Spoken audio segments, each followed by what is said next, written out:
Here we go. Clap one on three. 1, 2, 3. What's up, everybody? Welcome to another episode of True Crime and Cocktails. We're so glad that you're here. As always, I am your host, Lauren Ash, and as always, I am joined by my co-hostess with the mostess, Christy Oxborrow. How you feeling? Say it.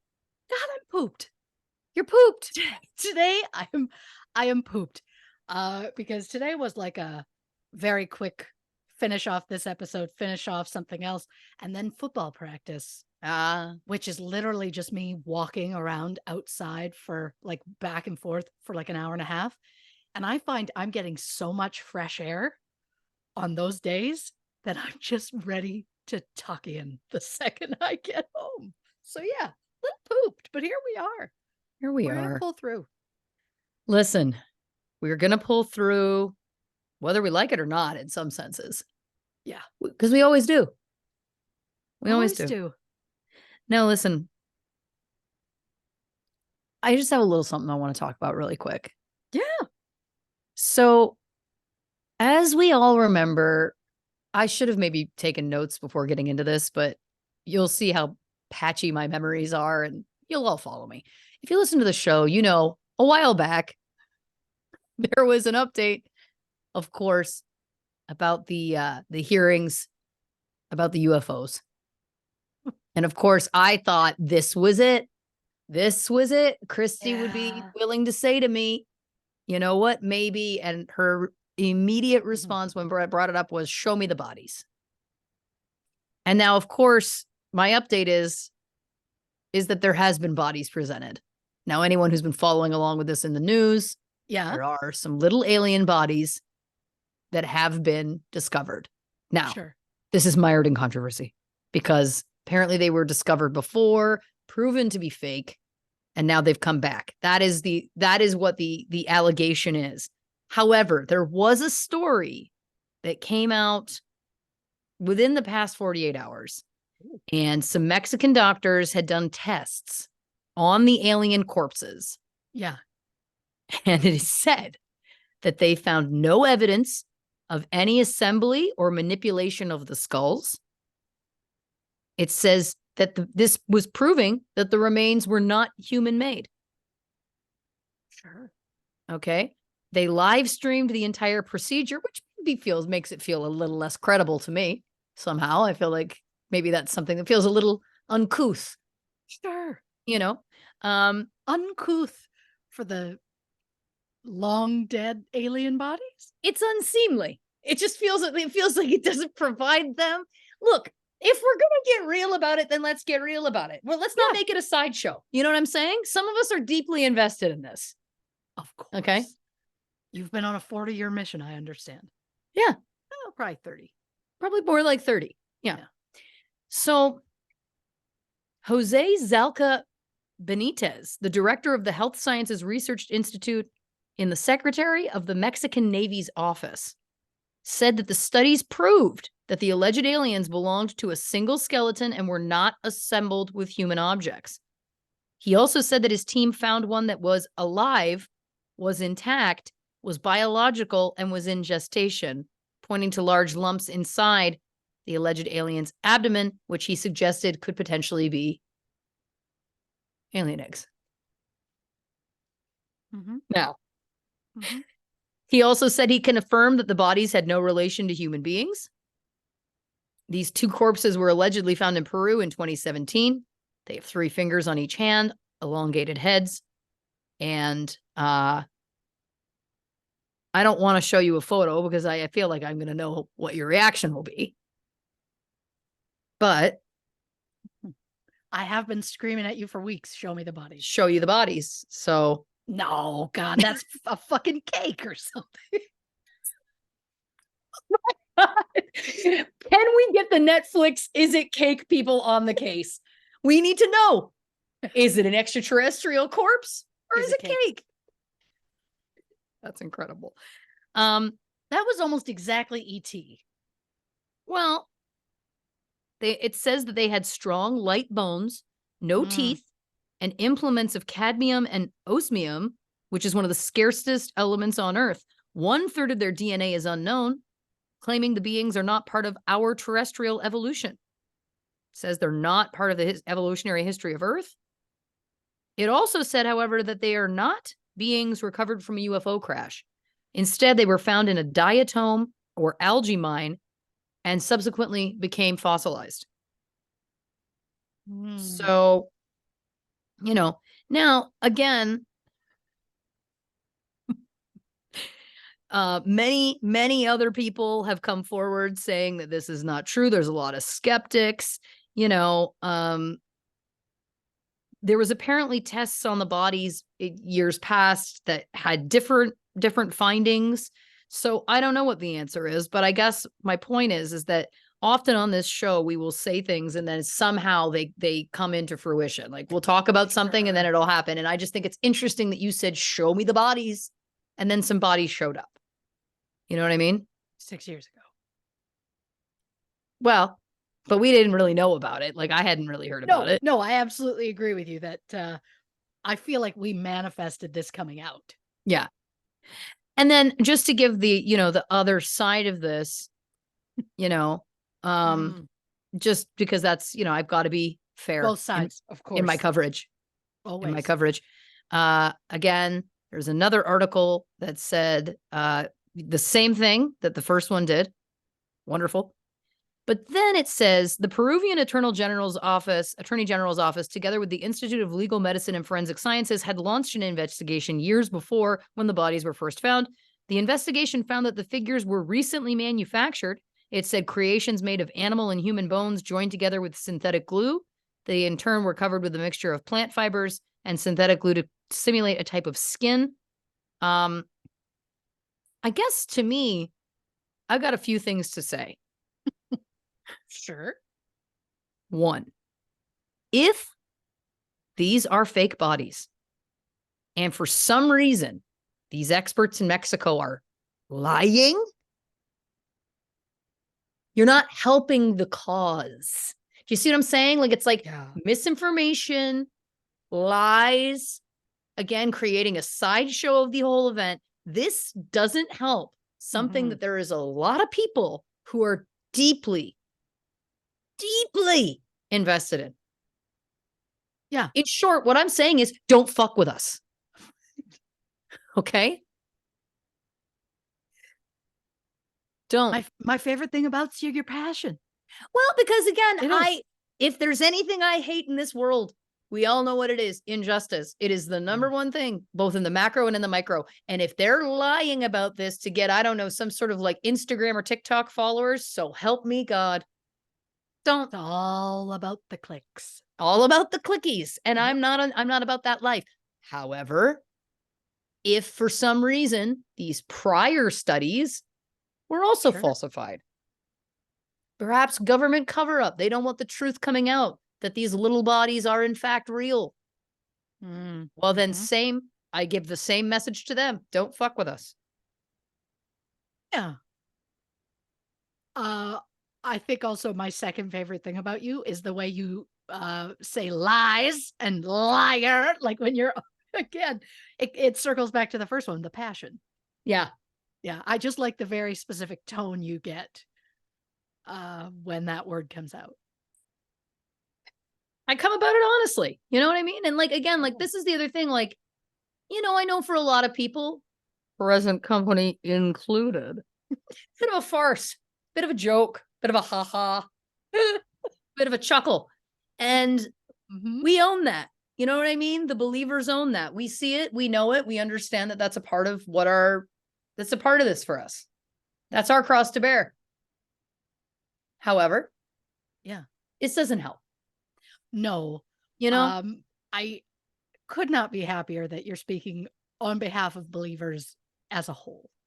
I don't want to say that I feel like I could be the face of the movement, but I'm saying that I'm open and I'm interested. The face is the movement.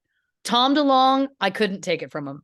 That man has been screaming this. He's devoted his life to this. He needs to be the face of the movement. But maybe they want a little bit of a female, a little bit of a dolly. You know what I mean? You want a little femininity to kind of like appeal to, the broader masses potentially. I'm saying, let Pun me be that intended. face. Thank you. Yes, absolutely. I would love to see you and Tom DeLonge as Mr. and Mrs. Alien. Yeah. Like that's your thing. President, and I'm not going to say vice, I'm going to say co-president. Because you should be like, it's not your fault that he had a platform before you did.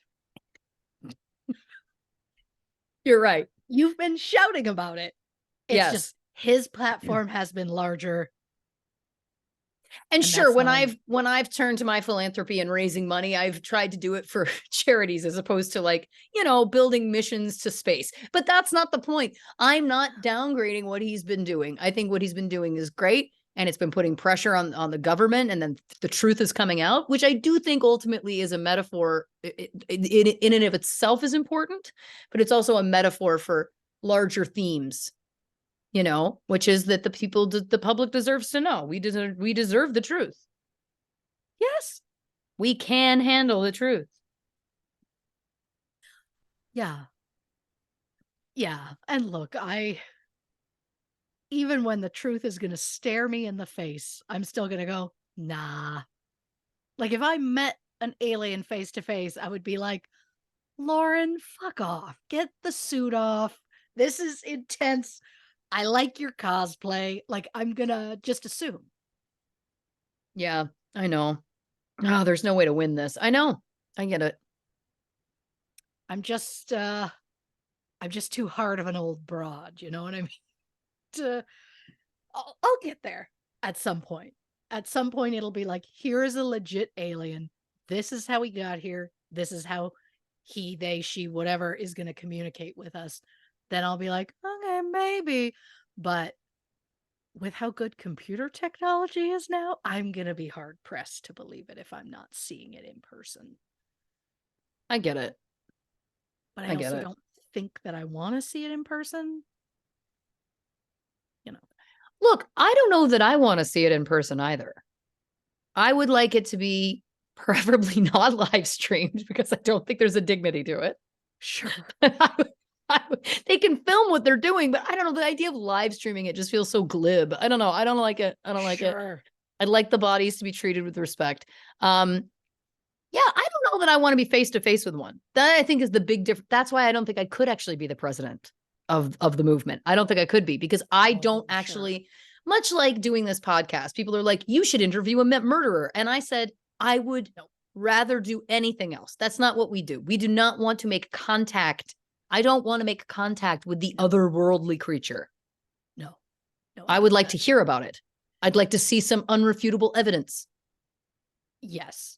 Now, if they are like, I don't remember his name, but from Men in Black, when the face opens up and there's that little alien that had been in like moving his body around, if they're like that, where they're like tiny, and that one, I know it's dying in the scene where you see it, but it just looks like a mother at the end of summer vacation where it's just like, please take me now. You know what I mean? Like it looks just exasperated. And I'm charmed by it. Again, the creature's dying in that shot, but to me, I'm like, it just looks exhausted. If they're like that, then I would meet them. If they're like tiny and cute little things where it's like, okay, I could handle that, but I just envision a slime of some sort, and a slime. Yeah. What do you think these are? Swamp things? How dare you? A slime. I don't even know what to say. There's some sort of a coating on its body. A coating? What's on? Like our atmosphere versus theirs or something. It keeps them fresh. I don't know. It keeps them in some. I don't know. I've never thought of my aliens being ones that are just constantly walking around covered in ooze. But listen, I guess I shouldn't yuck your yum if that's what you think they present. That's not what I want them to be. That's just, I want them to be tiny, adorable little things. And dry. No slime. Yeah. Oh, I prefer most things to be dry. I'd like to go on the record as saying well, first of all, I'm not interested in meeting them at all, but I am not interested in meeting anything that's covered in slime. Oh, I've same. just never Let heard me- that before as like a Let me theory. put that out in the universe that I do not want to meet one or anything covered in slime regardless. You've heard as a theory that aliens might have like a sheen or like some sort of a coating them. Aren't there in movies, aren't they like they touch something and then there's like a goo or whatever? A goo. I don't What are these movies? What have you been doing? What kind of misinformation? I'm somehow gonna blame Men in Black, probably. Okay, hold on. Something says something about the xenomorphs in the movie Alien seep slime. She's yes, the queen in Alien and essentially aliens and whatever. They've got a sheen. They're a wet sort Yeah, of. but I don't know that the alien aliens are what any of us are hoping that real aliens are like. The alien aliens? Oh my God. Oh, No, I want it to be oh, like the little one God, in the no. head, like you're talking about. Oh yeah, Adorable. little cute. That would be ideal. And again, dry is ideal, but it's just not how I picture it, I guess. Because apparently I picture it. So there you go. That's a step. I that don't I've at want to least put you on ever the spot. pictured it. I don't Yes. want to put you on the spot. But at some point, Yeah. if there was any way you could do like an artist's rendering of what you think Yeah. an alien looks like, I'll do one too. And maybe we can Sure. just compare. You know what I mean? Like, what does your mind's eye see? And I think when we look at those, I think very quickly it's going to come out why one of us has an affinity towards this and one of us doesn't. That's what I'm hearing. Correct. I'm up for this challenge. Great. I cannot wait. Mainly because I want to be drawing it like at a table and have my children come up and be like, "What are you doing?" and be like, "It's for work." I like that idea. Also, I'm gonna have to start Googling how can I cause a sheen with just flat colors. Yeah. If anyone's up for the challenge. Oh yeah, I can't wait. I'm already in my head. I'm like, what's my medium? What's my medium? Amazing. I just kind of assumed probably a marker. I like that. But I just bought some new markers. I was at a Staples, and that's not where I need to be ever. Ever. uh-huh. I almost bought a stamp that said like copy or something. And then I was like, oh, this would be fun. I was like, fun? What, to stamp things? Like, what in the fuck does that? What's that? I mean, yes. Obviously. To be honest, the only reason I didn't buy it was that I was like, you don't need to spend $15 on a stamp. And I've been thinking about it ever since. I might go back. Let's be honest. Well, see, and that's the thing. If you get the right word, then you'll just be stamping everything.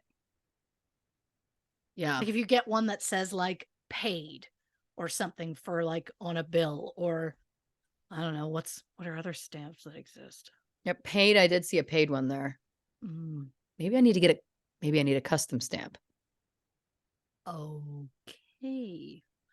Maybe I get a custom stamp that says Tom was right. Oh, I just assume you're gonna make new merch with both of our drawings side by side that says Tom was right. Yeah, that's gonna have to happen.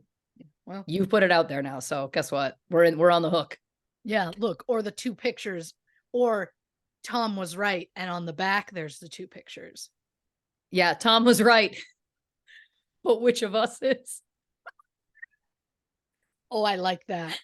Yeah. I mean, oh God. I mean, there's also like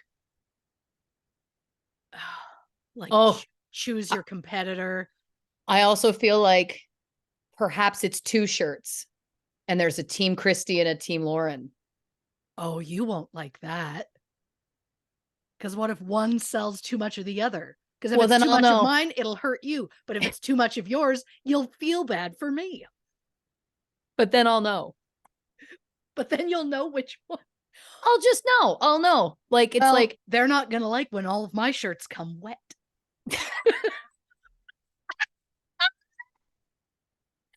oh We my God. actually like make the shirt and ship them from our own homes. No, we don't see the shirts. They don't go No. through my fingers. Never. I can't imagine the time that would take if it did. 100%.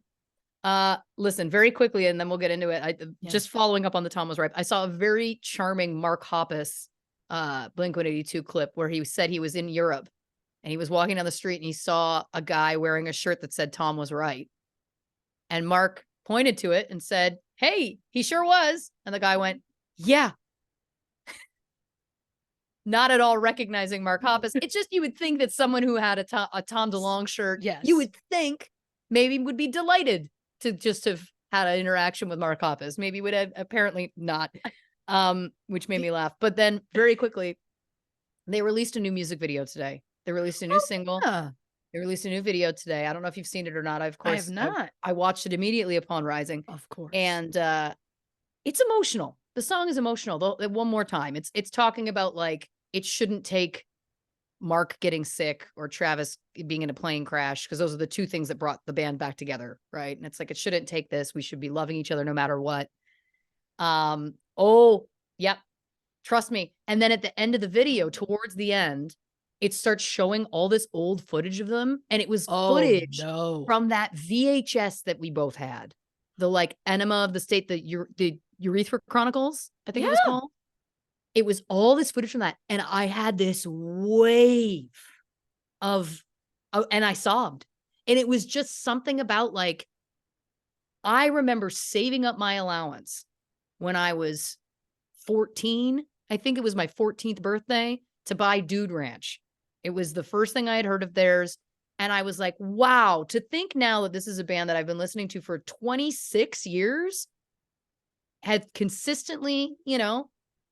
Yeah. I mean, I fell off a little bit when Tom left, I'll be honest, but that's Sure. again, but I think that this is speaking to that, because when I saw those old clips and the messaging of the song, I just sobbed. I was like, it really feels like we grew up together, even though we never met. Sure. And what a beautiful thing, to be, you know, I mean, Travis sings a couple lines on the song. It's very emotional. It's like, can't handle this. You'll love that. oh, I'm writing it down for on my to-do list for tomorrow, because that's what I've been slowly jotting down, because I constantly need a list, or yep. I just don't know what I'm doing with myself. I'm writing it down for tomorrow, but I think I'm going to do it on the break. I would like you to, because I will also just say, not to be a spoiler, but because you just immediately reacted when I was telling you about this, there is a lyric in the song that is, it shouldn't, I've only listened to it a few times, but it's something like, you shouldn't have to die to hear me say I love you. Oh, yeah. It's this beautiful. is- I really love it. I really love it. Anyway, hashtag Tom was right. Stay tuned for those pictures. I can't wait. I love the idea that the guy wearing the Tom is right shirt is possibly just an Angels and Airwaves, Yeah, or totally. Boxcar Racer, or something very not Blink-182, or only Tom and the alien stuff. So he has no concept of what the other members of Blink-182 look like. That is the story I've written for myself about that gentleman. Yep. And that delights me. Well, yeah, same. And the fact too, that even in pop culture, I feel like Mark Hoppus is pretty famous. Travis Barker is very famous. I mean, he does music with everybody under the sun. He's, you know, married to a Kardashian. Like, I feel like he's very recognizable, but maybe he wasn't with Mark in the moment. But yes, I think that that's the story I'd like to write too. How charming. Yeah. The idea that it was like, I don't know you yahoos. Yep. And it's like, but Tom, of course. Well, he was right. What you drinking over there before we get into it? I'm kind of mad about. Oh, okay. So speaking of things I'm probably going to do on the break, I'm probably going to swap it out. I have a water, of course, but I stopped on the way home from football practice, because it's our honorary thing after, to get Slurpees. And I'll say it, we rolled up, get in there, and it was dark. Like, and by it, I mean the Pepsi machine. And I looked at it and went, oh no. And my husband looked at it and went, oh God, that looks like that consistency is perfect. And I'm like, for you, because he likes it sloppy. I do not. I want it like the beautiful, beautiful light beige tan color. Mm-hmm. And I want to take a few sips and then go, uh-oh, it needs a break. Yep. It needs a break to get the better consistency. Because I'll say it right now, it shouldn't, like, it half of it's melted. That's a soda. That just looks like a soda. A Thank pop. you. Yep. It looks like a pop, and I'm not happy about it. So, and it also tastes almost a little bit flat, the wetter that it is. So I prefer it a little bit thicker. So I have been known to go in and go, oh, that's not thick enough, and walk out because I just won't enjoy it. This I have rarely enjoyed, and I haven't enjoyed it all. I've been very sad about it, and so I'm gonna have to swap that out on the break. I might just do a Mike's or a. I was just gonna say, get yourself a cocktail. Yeah. Watch that video. I'll watch it with you. Oh, gonna be if you think beautiful. we're not doing that on the break, we absolutely Yeah, we are. We are. We absolutely are. Now listen, I have done so much over here. I have a cup, it's empty. I'm not even trying to drink water. I got a couple of Gatorades going, and because I got an early morning tomorrow. And this is a McDonald's Diet Coke, but I've refilled it. This is my own ice and my own can of Diet Coke in there. So there I you like go. it. Well, that's a reusable cup. Although Thank some you. people are more than happy reusing waxy cups. I'm not saying who, but I'm saying if that's your style, we love you for it. Absolutely. Shout out waxy cups. All right. We're talking about Hillsong on this episode of the show. And if you are not sure what the heck Hillsong is, don't worry. I'm going to give you a little background right now. Hillsong is a megachurch that was formed in Australia in 1983. It has since spread across the world with its progressive sermons that feel more like a rock concert than a church service. But what if Hillsong is using the music to distract from the truth that at its very heart, Hillsong is far more conservative than they publicly claim? Join us as we deep dive this megachurch looking into allegations of discrimination, abuse, assault, and even financial crimes. What 3 Hillsong men will Christy label as absolute scumbags? Oh, stay tuned to find out. The joke is there's more than 3. Of course. But I focus on 3. Yeah. Is the point. Because yeah, where there's one, there's many. So, disclaimer. This episode will contain mentions of sexual abuse, child exploitation, and suicide. So, trigger warning for those who need it. Also, my apologies to the Australians and New Zealanders if my pronunciations are shit. I only have to do a few of them. But heaven help me. Of course. Some of them I'm like, is that how you say it? Damn. Okay. Well, doing my best. So, William Francis Houston, known as Frank, was born April 22nd, 1922 in Wanganui, New Zealand. After turning 18, Frank became a Salvation Army officer, and in 1945, he entered a Bible college to start his pastor training. While at college, Frank met Hazel Rawson, and soon after the couple were married. They went on to have 5 children, including Maureen, Graham, Brian, Beverly, and Judith. After a falling out with the Salvation Army, Frank worked as a Baptist pastor before moving to Auckland in the late 1950s, where he became friendly with a Pentecostal preacher named Ray Bloomfield. Frank became completely entranced with Pentecostalism, which is a form of Christian worship that focuses on faith healings, speaking in tongues, visions, receiving gift or messages from God, that sort of thing.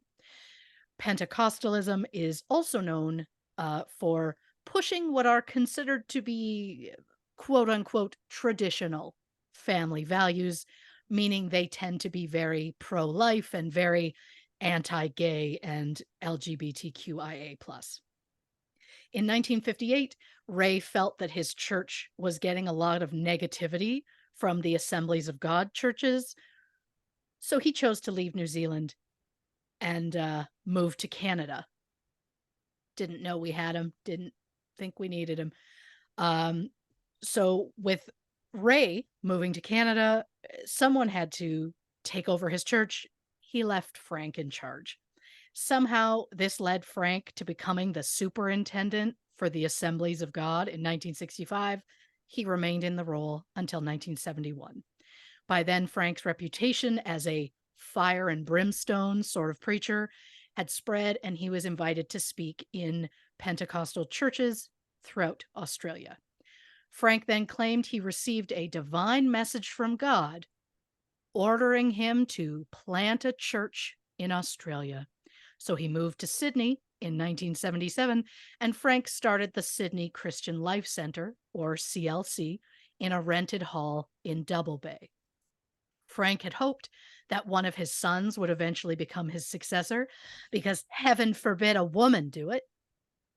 We don't even have time for me to get angry about that in this episode, but Yeah. it'll seep through. Anyhow, so since Frank's oldest son, Graham, had moved to the UK to become a fireman, that means Frank then put all of his energy into molding his only other son, Brian, in his own image. So, a year after this new church began, Brian and his new wife, Bobby, moved to Sydney to help with this church. The church was popular enough that Frank ended up converting a warehouse in Waterloo into a church that could seat up to 600 people. And when I say Waterloo, I don't mean the city in Ontario or the battle during the Napoleonic War or even the absolute banger from Sweden's own ABBA. The Waterloo that I am referring to is the southern suburb of Sydney. Also, any excuse to talk about ABBA. I'm here. Of course. They're joy givers.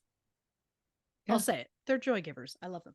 So, a decade after it began, Frank's Christian Life Center, or CLC, joined the Assemblies of God, which started growing in popularity in the 1980s because they used young, charismatic leaders to draw in a younger crowd.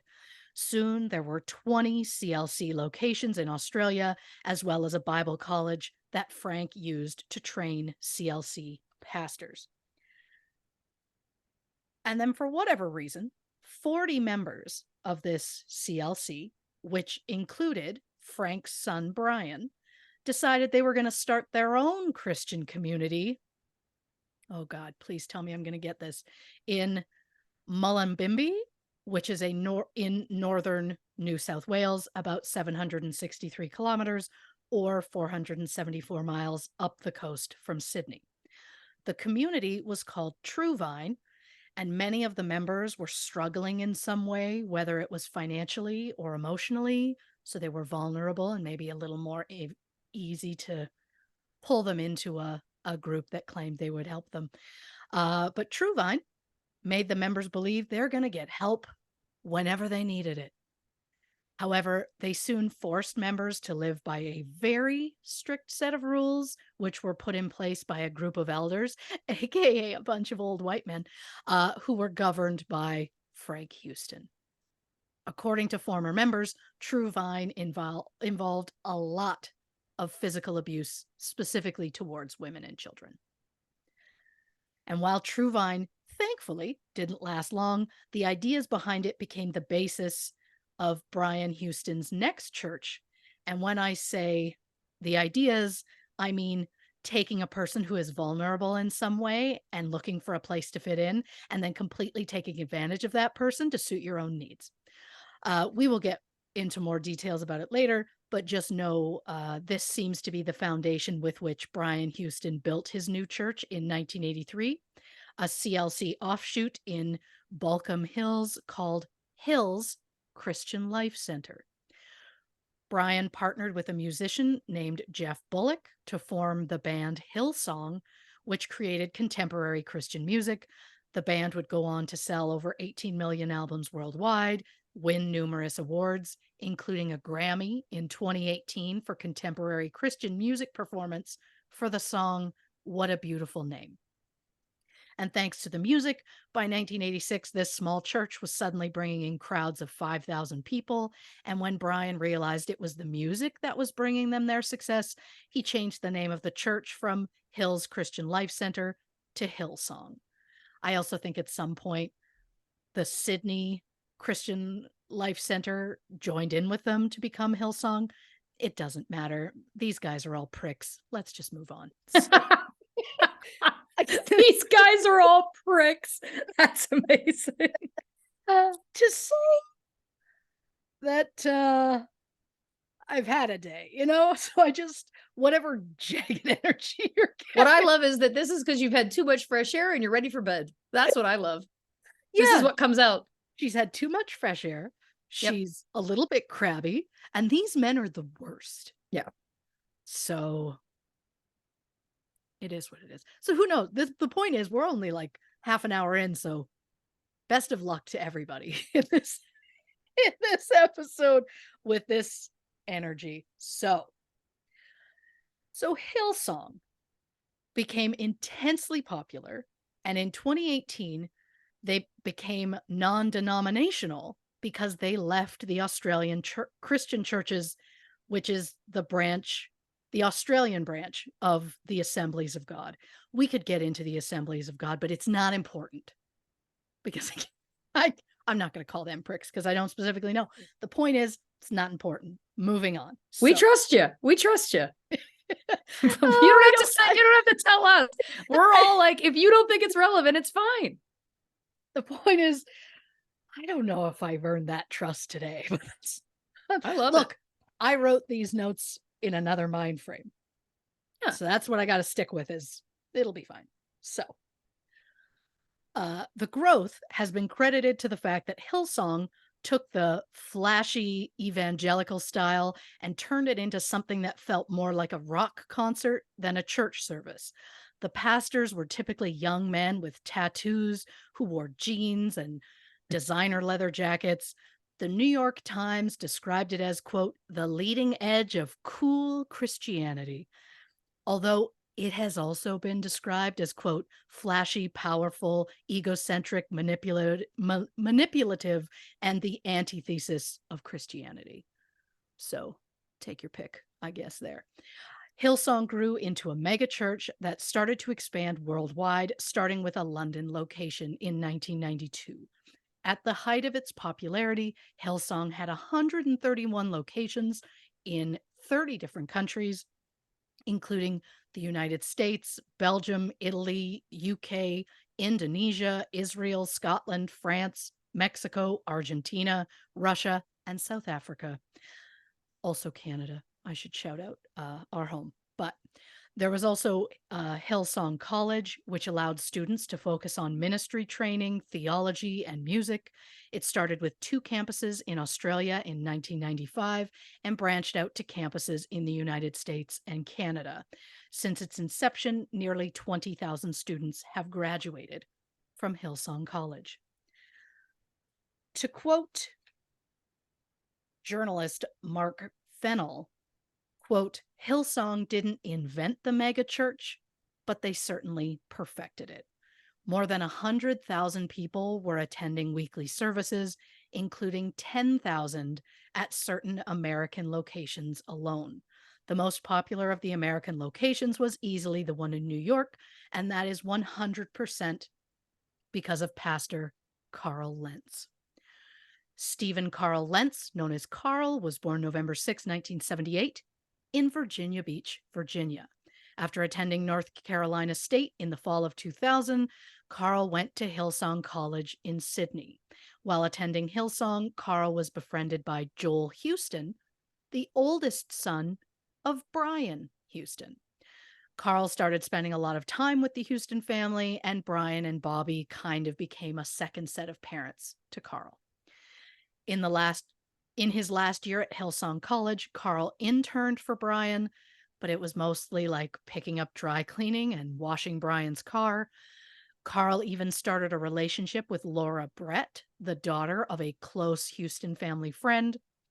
Carl and Laura were married May 5th, 2003. with Brian officiating the ceremony. Carl and Laura have 3 children, including Ava, born around 2004, Charlie, born around 2006, and Roman, born around 2009. After his graduation in 2005, Carl moved his family to Virginia Beach, where he started preaching at Wave Church. He then assisted a youth minister at Soul Central, which was a Wednesday night church service that was specifically aimed at college-age kids. In late 2009, Brian Houston decided that it was time to launch Hillsong in the United States, and he believed that New York was the place to start. Brian approached Carl to say if anyone could make Hillsong successful in America, it was Carl. So Carl teamed up with Brian's son, Joel, who is apparently some crazy talented musician and songwriter, because they knew the easiest way to draw people into the church was through music. The New York location launched October 17th, 2010. And since the new social media platform Instagram launched just 9 days earlier, Carl used the platform to help spread the word. The services were held in a nightclub, and it was unlike anything people had seen before. He made church appeal to the younger audience, especially the millennial hipster crowd. Carl brought Hillsong to the mainstream by making it seem cool and exciting. He was charismatic, confident, and a truly gifted speaker who became the shining star of Hillsong, easily surpassing the stale, angry sermons given by Brian Houston. Carl was described as a force, while Brian was simply described as loud. Was her. Yeah, couldn't be happier for him. Anyhow. But maybe not everything was as it seemed. While Carl seemed like everyone's best friend, some Hillsong insiders said that there was a rule in Hillsong regarding Carl. Staffers were told, don't talk to him, don't look at him, and don't be in his way. So there was something going on behind the scenes that was different from how Hillsong portrayed itself publicly. But we'll get into that in a moment. As Hillsong New York continued to grow, it became Hillsong East Coast in 2015 with the addition of satellite churches opening across the tri-state area. I can't say tri-state area without thinking of Phineas and Ferb and Doofenshmirtz, who talks about the tri-state area all the time. I don't know if anybody watches the show, but what a delight. Anyhow. So by this point, the Hillsong New York branch were running 35 services every Sunday to keep up with the demand of the crowd. Hillsong New York became popular because of Carl's charisma, as well as his ability to reach people, including celebrities. The first 2 rows of the church were reserved for family and VIPs.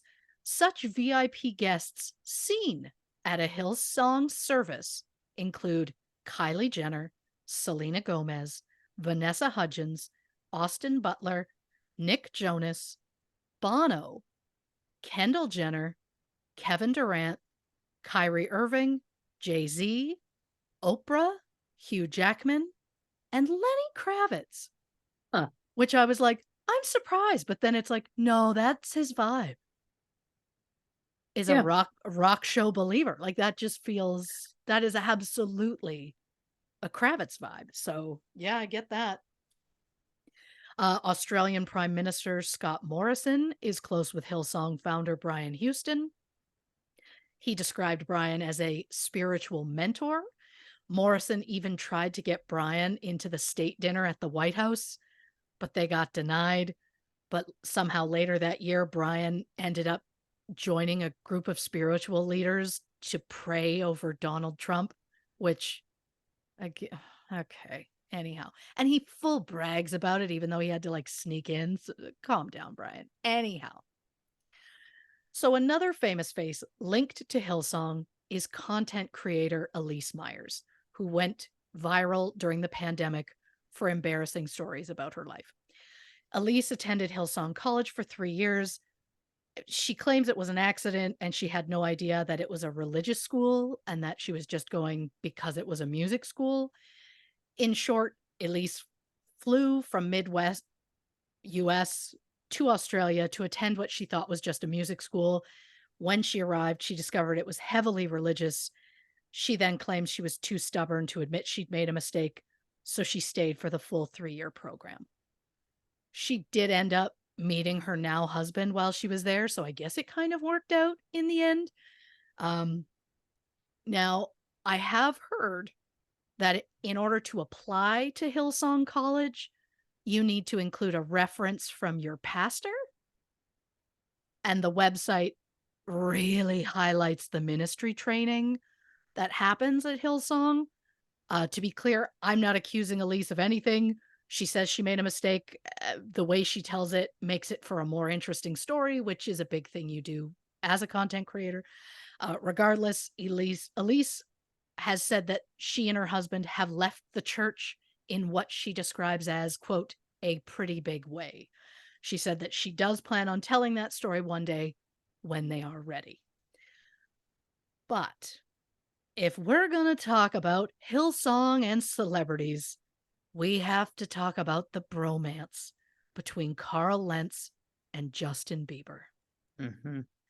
They first met in 2014 when Justin's then spiritual advisor, Pastor Judah Smith, contacted Carl asking for help with Justin. At the time, Justin was just really going through some stuff. As a very quick recap, Justin Bieber, born in London, Ontario, Canada, in March 1994, he started posting videos of himself singing Usher and Chris Brown covers when he was 12. It caught the eye of talent manager Scooter Braun in 2008. Justin's first single was released the following year, and as of 2019, he had sold more than 150 million albums worldwide, and his music had streamed on Spotify. I'm just talking Spotify, more than 32 billion times. Wowzer. Yeah, it's a lot. It's a lot. Justin has talked openly about how much of a struggle it was to grow up in the industry and how it's caused him to have problems with depression, substance abuse, and reckless behavior. I don't have time to go through it all. Just a few examples of some of that behavior. In April 2013, while visiting the Anne Frank Museum in Amsterdam, Justin said he hoped that if had she been alive in this time frame, that Anne would be a fan, aka a believer, which, he was also young, but still. Very young. Very young. In July 2013, Justin was caught urinating in a janitor's mop bucket. In November 2013, Justin was allegedly seen leaving a brothel in Brazil. Didn't know about that one. Yeah. In December 2013, Justin was charged with assault after hitting his limo driver in the back of the head. In January 2014, he agreed to a plea deal over an incident where Justin allegedly egged his neighbor's property. Justin was sentenced to 12 weeks of anger management, 5 days of community service, and an $80,900 restitution to his neighbors. That same month, he got a DUI in Miami. So absolutely in the 2013, early 2014, he was really going through some stuff. So enter Judah Smith. Now, before we get too far, who the fuck is this guy and why am I bringing in yet another name?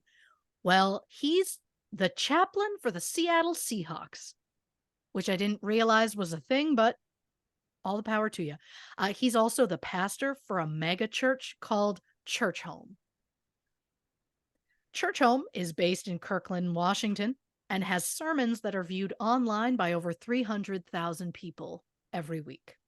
And in case you're wondering whether Church Home had any scandals attached to it, in March 2023, an employee sued the church, as well as Judah and his wife, Chelsea, claiming that the leaders were forcing their staff to donate 10% of their wage back to the church or risk losing their jobs. Ooh. For Christians, the donation is called a tithe.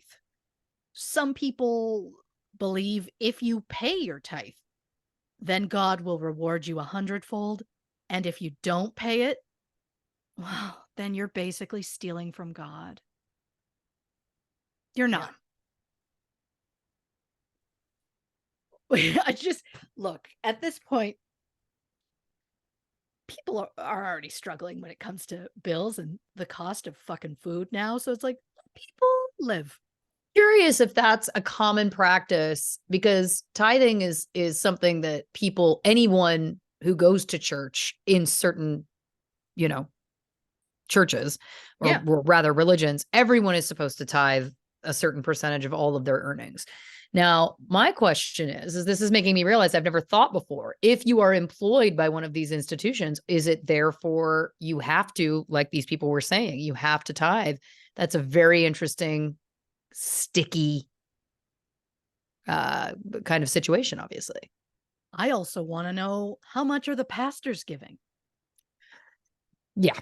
Great question. I mean, they're supposed to give whatever it is, 10% or whatever, but yeah. Okay. Mhm. Mhm. Hmm. Well, in 2018, Church Home had $20 million in revenue, which included 18.5 million in tithes from congregants alone. Wow. Yeah.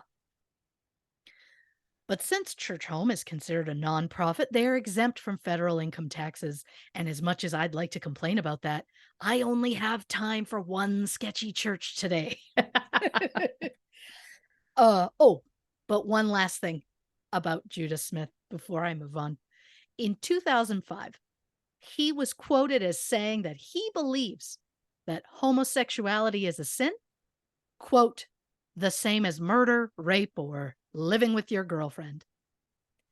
I can only hope that he has grown and changed his opinion on that, but those are four very interesting choices as far as examples Yeah. of what he believes sin are. I wouldn't put most of those in the same category for anything, but Yeah, what do I know? So, exactly. so Judah realizes that Justin Bieber is really going through it and he needs more guidance than Judah can handle on his own. So Judah calls in reinforcements, aka Carl Lentz, and suddenly Carl and Justin are inseparable and they're spotted everywhere together. At some point that year, Justin spent 6 weeks living with Carl and his family. Then one night that same year, Justin tells Carl he's officially ready for a fresh start. So Carl suggests baptism. And since these boys are apparently not great with patience, they decide that the baptism has to happen right then and there. But Carl tried to find a private location, but they were being followed by paparazzi. So Carl calls New York Knicks center Tyson Chandler and asks, "Hey man, can we use your rooftop pool?" If I were a less serious woman, I would make a joke reference about the classic 1995 film Hackers as far as rooftop pools go. If you know, you know. But back to our story. Carl asks Tyson about the pool. Tyson says, well, he doesn't have access to the pool right now, but if they just need a deep pool, they can use his bathtub, which is custom made because Tyson is nearly 7 feet tall. I believe he's like 6'9, 6'10, something like that. So at 2 in the morning, Carl baptized Justin Bieber in a bathtub belonging to an NBA player. It's a wild statement I never thought I'd say because it absolutely sounds like a Mad Lib. But here we are. Justin got baptized again in the summer of 2020 by Judah Smith. Uh, Justin's wife, Haley, also got baptized with Judah as well. So Carl and Justin remain super tight for a few years, and Carl and his family even attend Justin's wedding to Haley Baldwin in September 2018. But Justin has since denounced both Carl Lentz and Hillsong. So what happened? To quote Stacy Lee, who was the director of the Secrets of Hillsong documentary, quote, people fell for it hard because they didn't want the authority or the rigidness of the previous church iterations. The love of that presentation, unfortunately, allows one to overlook systems of accountability and structure, the kind of safety nets that are required within institutions that wield so much power. So, was anything overlooked at Hillsong? Of course. There were numerous scandals, discriminations, and all around ugliness at Hillsong. Most of it, all of it, just quietly swept under the rug for decades. That is, until November 2020, when Brian Houston very publicly announced that Hillsong had fired Pastor Carl Lentz. Carl got fired for what Brian described as moral failures. But little did Brian know that Carl's downfall was the beginning of the end for Hillsong. Wowzer. We're just getting started. We're just getting started. And my energy's just going up. I can't wait to get a little bit of liquor in you in a viewing of this Blink video because I really think it's going to just amplify everything. In the meantime, dear listeners, grab a drink, hit the can. We're going to be back. We're going to talk more about Hillsong on this episode of True Crime and Cocktails. Clap 2 on 3. 1, 2, 3. Welcome back to this episode of True Crime and Cocktails. Before the break, we've been talking about Hillsong and, of course, the new Blink-182 single. We did watch it in the break. Christy Lynn, We thoughts, feelings, feedback. Oh, it's nothing but feelings. Yes. See, yeah, Is the point. It's the Yep. nostalgia. It's the regret that they feel for having so many years apart. And what I need to believe is what they put us through during that time frame. They see that, they understand that. Yeah, it was beautiful. yeah. It's a friend of mine had texted me something along the lines of like, it feels like we're all back together. Like it feels like a collective, Oh, yep. you know? And I was Yep. like, yeah, it does. It's just so wild when it's been so long. Like I assume that's what a lot of the end sinkers are feeling now that they're like joining up again. Yeah. Absolutely. And listen, when I went to see Blink-182 a couple months ago, I did post on Instagram and I did say, this is my personal Eras tour, which is the truth. Yeah. Yeah. Yeah, I just love that. I'm like, God, could I stand at a full concert now? Yes. I have Yes. recently, I think, fairly recently, within the last year or so. I mean, did I But- sit down between the opening act and the main event? Sure, but that's like if there was a chair. I mean, what am I going to do? Say no? I'd be rude to the chair. It would be rude. Let to the it do venue. its job. Thank you. Of course. Thank you. Of course. All right. What you got for us? Let's keep going. Yeah. Well, so while Hillsong had tens of thousands of congregants, it also had its fair share of problems. Here we go. And we're going to start the problem train with their racial discrimination. Oh, boy. Yeah. So Hillsong staff member Ashley Jones was excluded from the planning meetings for a Black History Month themed tribute. Though Ashley was the only African American female leader in that church. Mm-hmm. And what kind of tribute did the all Caucasian group of superiors come up with? A blonde-haired, blue-eyed Caucasian woman singing Amazing Grace with all African American backup singers. Oh, God.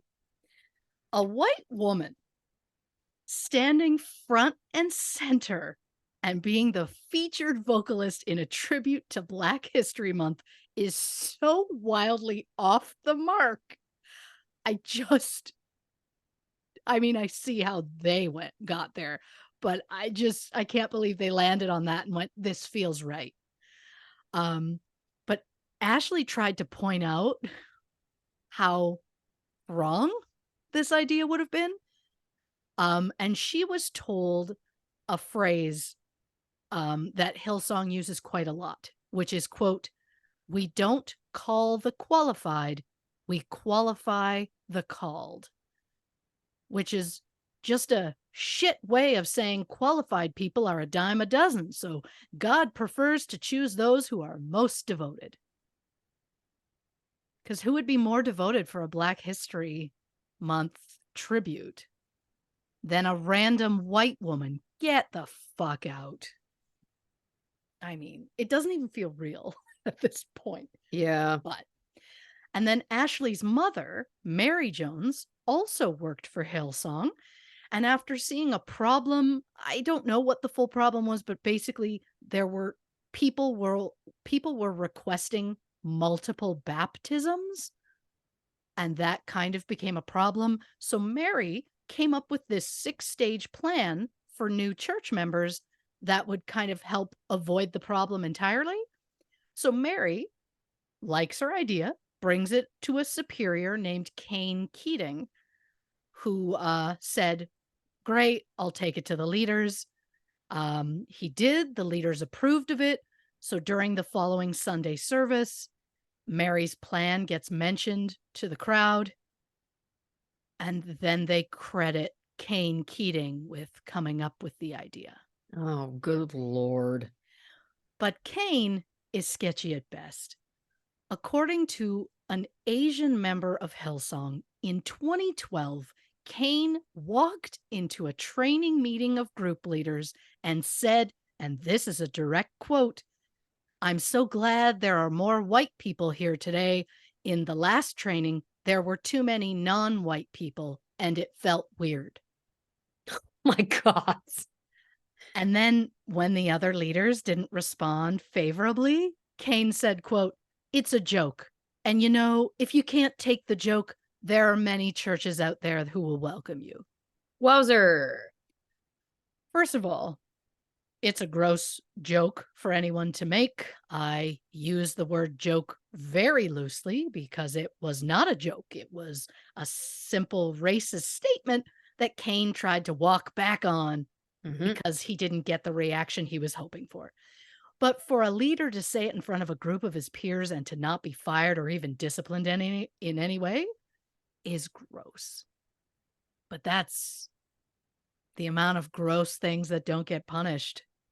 Anyhow, another woman of color named Crystal Rose told Hillsong leadership that she was disappointed that there were no people of color in roles of leadership in the New York church.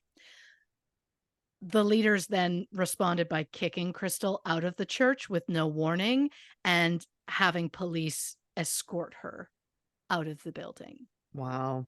When the leaders spoke with police, they claimed that Crystal had been kicked out in a private meeting earlier and they had given her a formal suspension. So it was basically Crystal's word against the leaders, and the police chose to believe Hillsong's side of the story. So Crystal was removed from the building for trespassing. Wow. That meeting, of course, and the formal suspension they claimed she got never happened, of course.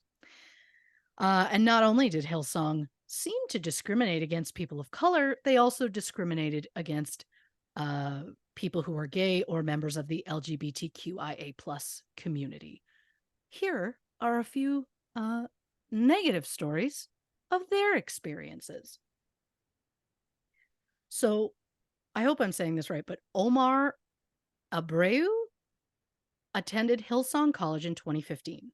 While there, a professor once said in the middle of class, quote, "We need to pray for Omar's future wife."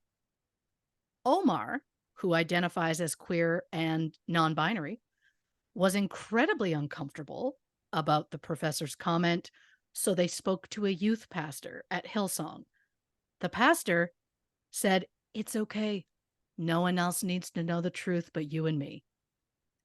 And then the pastor suggested that maybe Omar should no longer work with children, Oh, gross. which I feel says a lot more about who that pastor is as a person. Yeah, You know, exactly. Omar left the college 11 months after arriving. Then we have Bree Austin, a single mother of 3 who volunteered tirelessly for the Hillsong Church in Los Angeles. When Bree's teenage daughter came out as bisexual on social media, Bree and all of her children were suddenly excluded from Hillsong events, and her daughter was removed from the volunteer schedule. When Bree contacted a Hillsong pastor about it, they responded, quote, "It's all about God. It's not about who's up here," which is not an answer to any question, let alone the one that Bree asked. Then there's Josh Canfield. He grew up with an evangelical pastor father who told him that homosexuality was equal to murder. I don't think we need to remind people that it is absolutely not. So, Jesus. so when Josh later discovered that he was gay, he didn't know what to do. So when he found Hillsong, Josh said he finally felt like he found a place to belong. He was made a choir director at the New York church and often sat with his boyfriend at services. Carl Lentz and other leaders seemed fully supportive. Then in early 2014, Josh was given the chance to go on Survivor. Josh spoke with Carl in advance and asked if it was okay that he would mention Hillsong when he's on the show. Carl said, of course. Nothing could make him happier. But after the show aired, Brian Houston was less supportive. In fact, Brian responded by giving an interview where he said Hillsong did not have a gay choir director. He then forced Josh to step down as director. He did allow Josh to remain a vocal coach, but he was banned from performing on stage during services. Brian also decided to release a statement. It says, and I quote, "I do believe God's word is clear that marriage is between a man and a woman. Hillsong Church welcomes all people, but does not affirm all lifestyles. Put clearly, we do not affirm a gay lifestyle, and because of this, we do not knowingly have actively gay people in positions of leadership, either paid or unpaid." Carl said, quote, "We aren't against anything. We're just for things in the Bible." That's okay.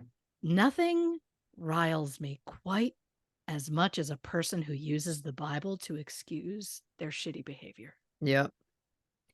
When Katie Couric asked Carl Lentz what he thought about gay marriage, Carl responded, quote, "We have a stance on love and a conversation about everything else."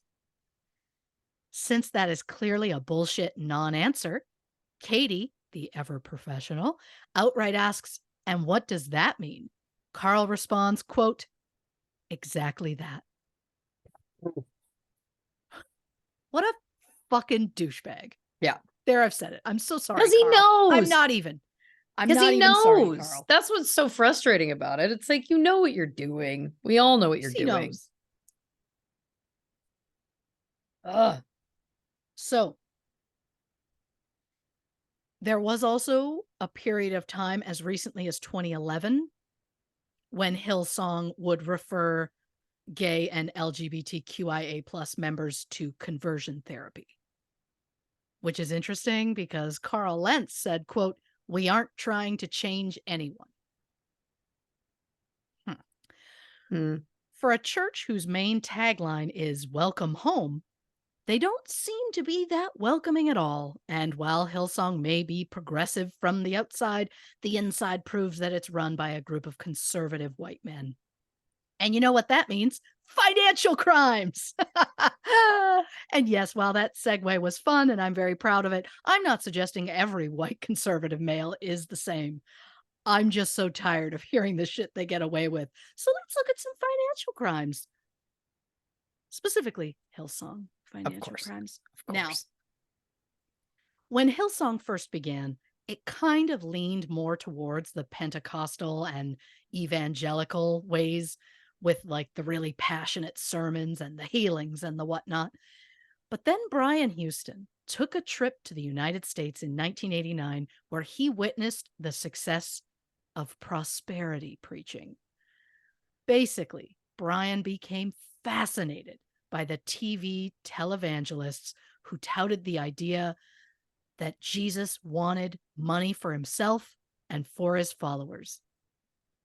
And now I'm no expert, but I don't think Jesus ever said he wanted money. Yeah, I I could be wrong. I am a little rusty on the Bible, and by rusty I mean I've never read it. Not an interest. Are there fairies fucking in it? I doubt it. So I'm not gonna so I'm not gonna read it. she's got her own Bible, folks, and it's very different. I do. I do. And to be clear, if you read and like the Bible, good for you. Absolutely. You do you, I'll do me. We can all exist. There's enough room. My point is, from all the things I remember from Sunday school learning about Jesus, I don't recall him being money hungry. I don't think that it was in his headline news. I don't think that Yeah. was in like the top 3 or 4 at least of his philosophies. Yeah. Maybe we need to get down further in those philosophies and maybe we'll find it. I Yeah. doubt it. I don't think you're gonna, but No. yeah. No. So Brian sees this going on. He returns to Australia where he rebrands Hillsong to be money focused. Suddenly, Brian is preaching that if you donate money to Hillsong, then God will find a way to return that money to you. The recommended donation was, of course, 10% of your earnings. As you may recall from earlier, in the church, this donation is called a tithe. Brian then kept finding new ways to get even more money out of church members, like when he introduced different levels of worshipers, like VIP levels. The more money you donated, the more goodwill you'd get from God. And if you were willing to give $5,000 a year, well, then you'd get to have coffee with Brian Houston himself. Yawn. I'm just so fucking over these people. And by these people, I mean fucking rich white men that take advantage of other people and get away with it. So, with the help of the tithes, by 2015, Hillsong was generating $100 million annually. And most of that is not taxed, which enrages me to think about. And Brian, well, by then he owned several multi-million-dollar beachfront properties and luxury cars. It's crazy that a man who claimed in a 2010 tax filing that he made $300,000 a year could afford multiple multi-million-dollar homes. Oh, but that's probably because it was determined that Brian's numbers were not exactly accurate, which is probably why he stopped publicly disclosing his annual salary so far. And don't get me wrong, $300K is a lot of money. But could you buy more than one house worth millions of dollars? I just don't think so. So maybe Brian lied about how much he was making a year, or maybe Brian was taking advantage of the $1 million tax-free church expense account that Brian and his family had access to and used to support themselves.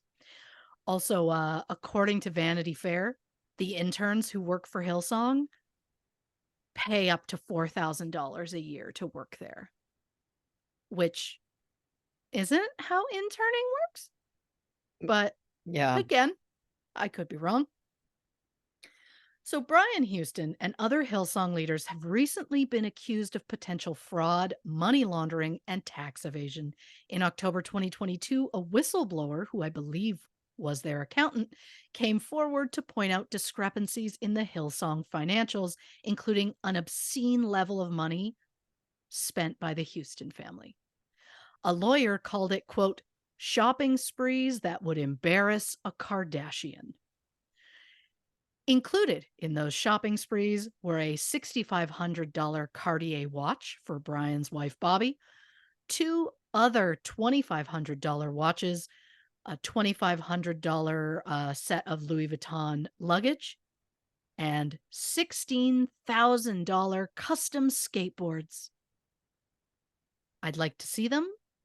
I'd like to see who's using these skateboards. A lot of questions. It was discovered that the Houston family used $150,000 of the church's money to go on a 3-day trip to Cancun. Oh boy. To be clear, that is $150,000 in Australian dollars, so it's equivalent to about 96,000 US. But if that wasn't enough, in a 3-month period, Brian spent $161,000 to take 5 trips in private planes. If it is discovered that Brian Houston is guilty of any sort of money issue, whether it is tax evasion or fraud, I am just really hoping that he will be charged for it. Yeah. Because I'd like to see that happen.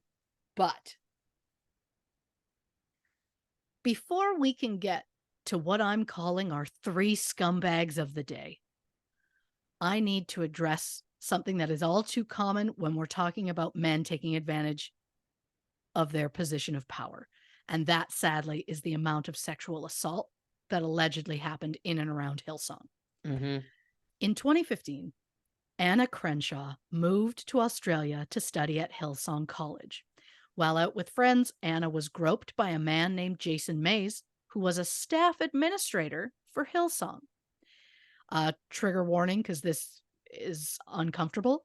Anna described the incident as, quote, when I stood up, Jason grabbed me, putting his hand between my legs and his head on my stomach, and began kissing my stomach.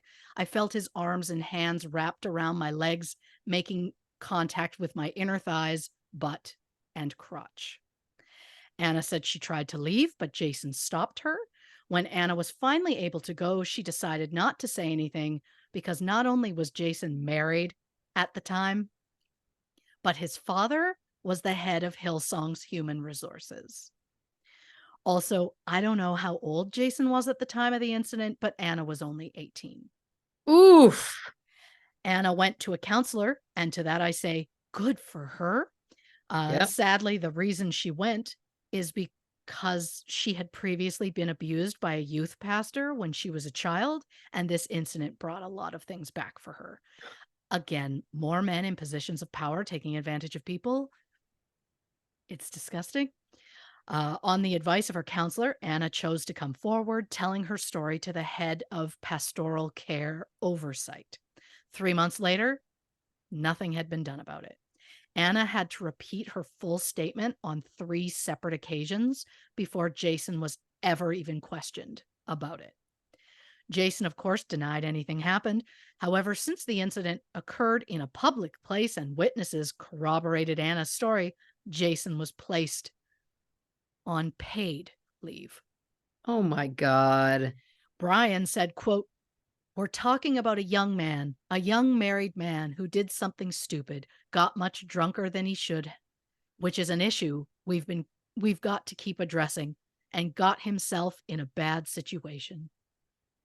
No, Brian, we're talking about a young man who got drunk and put Anna in a bad situation.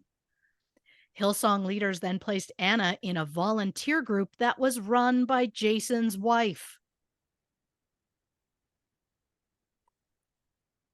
When Anna tried to say how uncomfortable that situation was, she was told, quote, how do you think they feel? Yeah. In January 2020, Jason pleaded guilty to indecent assault and was sentenced to 2 years probation and mandatory counseling. A spokesperson for Hillsong claims that Jason Mays was given a 12-month ban from the church, but he's since been reinstated. And not just that, but the dude was given a fucking promotion when he came back and made creative director at Hillsong Music. When Anna's father contacted the church about the incident, they responded saying, quote, "Our pastoral team will continue to care for Anna as they have been, but we also have an obligation to care for Jason, his wife, and family as a church. Jason's actions have resulted in pain not only for Anna, but also for his wife Ashley, not to mention other family members." Continuing with another story of how fucking gross and toxic Hillsong has proven to be. In February 2018, a group of Hillsong volunteers sent an email listing their concerns to Carl Lentz and Joel Houston, because they were the ones who founded the New York church. Brian Houston and his wife Bobby were BCC'd on this email. The email accused several Hillsong leaders of bullying, having inappropriate sexual relationships with female leaders and volunteers, and verbal, emotional, and physical abuse. They also accused some Hillsong leaders of asking the volunteers for nude photos, although some of the male leaders chose to send their own nudes to female leaders or female volunteers without their consent, as opposed to outright asking for photos themselves. Neither's good. I'll say Nope. that. So this led to an investigation into the East Coast Hillsong branches, which found that Pastor Reed Bogard had been accused of raping a junior staffer. Brian responded to the allegations by simply moving Reed to the Dallas church, where Brian was opening a new branch. It's like in the Duggar episode when Bill Gothard sent his predator brother to another campus after he was caught assaulting a woman. It doesn't solve anything, especially when the predator is not punished in any way. Reed did eventually resign in January 2021, but he never mentioned anything about the rape allegations, but neither did Brian. Probably because Reed was married at the time of the incident. Reed and his wife Jess said they need to, quote, take some time to remain healthy, get healthy, and to really see what the next season holds. Again, not one mention of those allegations. And then there was a female staffer who reported to the leaders that a male volunteer had sent her sexually threatening text messages. Instead of handling the situation properly, the leadership just moved the volunteer to a different group and let it go. So much bullshit gets swept under the rug, which means we are at the right time to focus on our 3 scumbags of the day. I love it. I like that I say it like that's a thing we always do. Well, in a way, it is. You're right. You're right. You're absolutely right. All right. First up, the scumbag who, surprisingly, was the first one to have his allegations be made public. Carl Lentz. Now, on November 4th, 2020, Carl was publicly fired by Brian for, quote, leadership issues and breaches of trust, plus a recent revelation of moral failures. The following day, Carl made an Instagram post stating that he was parting ways with Hillsong, stating, quote, I am deeply sorry for breaking the trust of many people who we have loved serving and understand this news can be very hard and confusing for people to hear and process. Saying everything while saying absolutely nothing, all at the same time, the Carl Lentz way. So, what the fuck does that mean? And I want you to know, my notes say, what does this all mean exactly? But I am half a drink in and this is where she's at, baby. So in October 2020, a Hillsong staffer discovered incriminating text messages on Carl's work computer between Carl and Raneen Kareem, a 34-year-old jewelry designer. The staffer brought it up to the leaders, and once Carl knew he was caught, he decided it was time to come clean to his wife. So on October 25th, Carl told Laura that he had had an affair with Raneen. Carl then admitted the affair to Brian over a Zoom call featuring Hillsong leaders, which also included Laura. During that call, Brian just so casually asked Carl about a woman named Leona Kimes. And that was the first moment that Laura learned that Carl had had more than one affair. The idea of learning about it in front of other people is heartbreaking, but we are going to put a pin in that second affair just for a moment. So Brian goes public about Carl's moral failures on November 4th. November 5th, Carl posts saying his family's leaving Hillsong. Then on November 9th, Raneen Kareem hit the press circuit and started doing any interviews she was offered. She said while Carl did tell her he was married, he also told her he was just a sports agent because he didn't want to confess as to who he really was. Interesting. She said the affair lasted for a month and claims that Carl told her he loved her. When someone is quick to do interviews, it almost feels like, and I'm speculating here, it feels like she knew exactly who Carl was when she met him, and she fully planned to use the affair to her advantage and get some media attention, allegedly. Carl eventually admitted to the affair in an Instagram post, where he also admitted that because of his infidelity, both Carl and Laura were forced out of the church. And yes, even though Laura is a victim in this story, Hillsong forced her out. They, of course, claim that Laura resigned, but the truth is that Laura was forced to resign. And remember, Laura was part of Hillsong long before Carl ever showed up. So for her to lose trust in her husband and her church support system in the same moment is heartbreaking. A church is supposed to comfort and support those who need it most, and in Laura's darkest hour, they cast her aside. And during all of this, Laura sent emails to Bobby Houston begging her to spare the details publicly because the scandal had torn Laura's family apart. Carl and Laura's teenage daughter had attempted to take her own life, and her parents were concerned about the details and what they might do to their daughter's fragile emotional state. Again, this is the kind of situation where the church should be stepping up to support the family. Instead, on December 3rd, about a month after the scandal first broke, audio recordings were leaked to the Daily Mail. The recordings came from a private meeting that Brian had with Hillsong leaders about the situation with Carl. In the recordings, Brian stated, quote, "These issues were more than one affair. They were significant. And at least some bad, more behavior had gone back historically." It is believed that Brian was the one who leaked the audio and likely just to try and destroy Carl's reputation.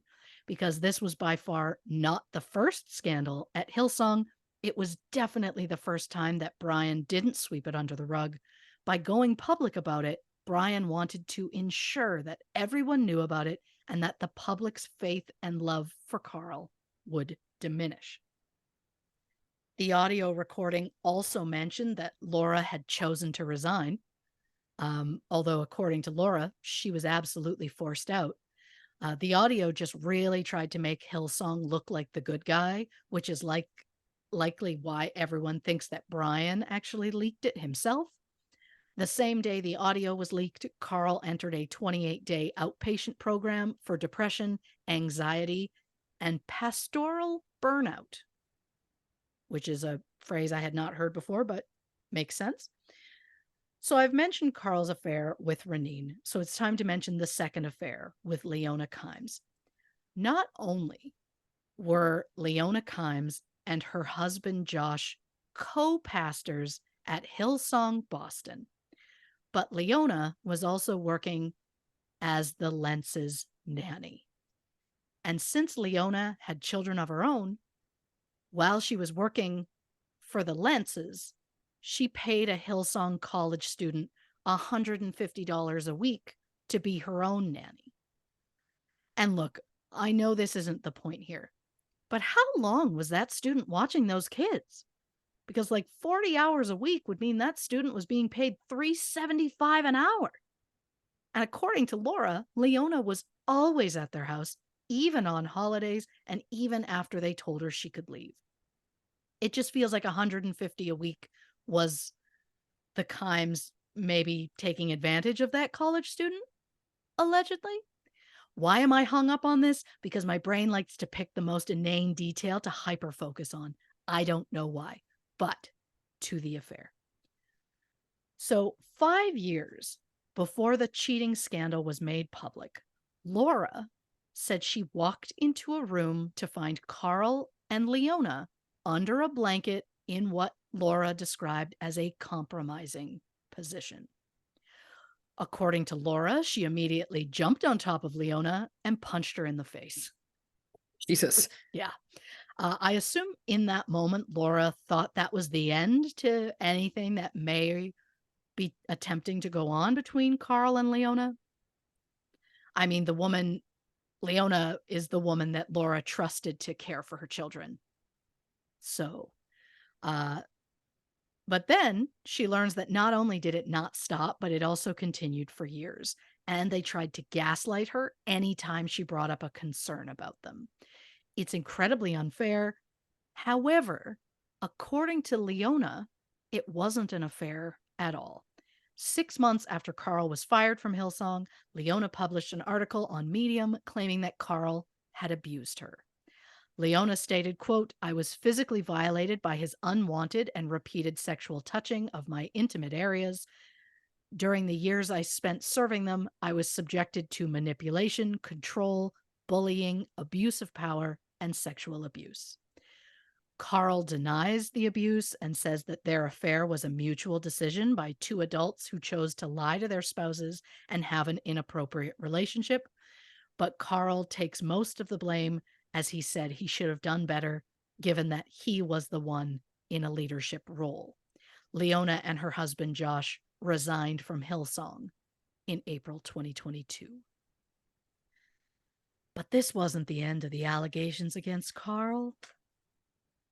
While these affairs were public, it came out that female volunteers at Hillsong, New York, had made complaints against Carl going back to 2017, claiming he had been inappropriate towards them. One specific volunteer said Carl was extremely flirtatious and it made her extremely uncomfortable. Then, the Lentz's former dog walker claimed that in November 2014, he arrived at the Lentz home to pick up the dog. When he walked past a bedroom, he heard what he described as sex noises. Soon after, Carl and a young female celebrity left the room with flushed faces. Of course, it has not been said who that celebrity was, and it's honestly not our business. Would it mean that Carl cheated on his wife yet again? Yes.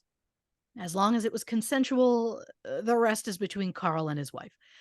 I just want to know how old the celebrity was because she was described as young and Carl was 36 at the time. So, I'm always worried about that. Mm-hmm. Carl has only publicly admitted to the affairs with Renine and Leona. He blames the ADHD medication that he has been on since college, as well as the fact that he was sexually abused by a family friend when he was a child. He said that being forced to keep the secret as a child led to a pattern of secrecy and lying in his adult life. Since being fired, Carl and Laura have remained together thanks to some intense couples therapy.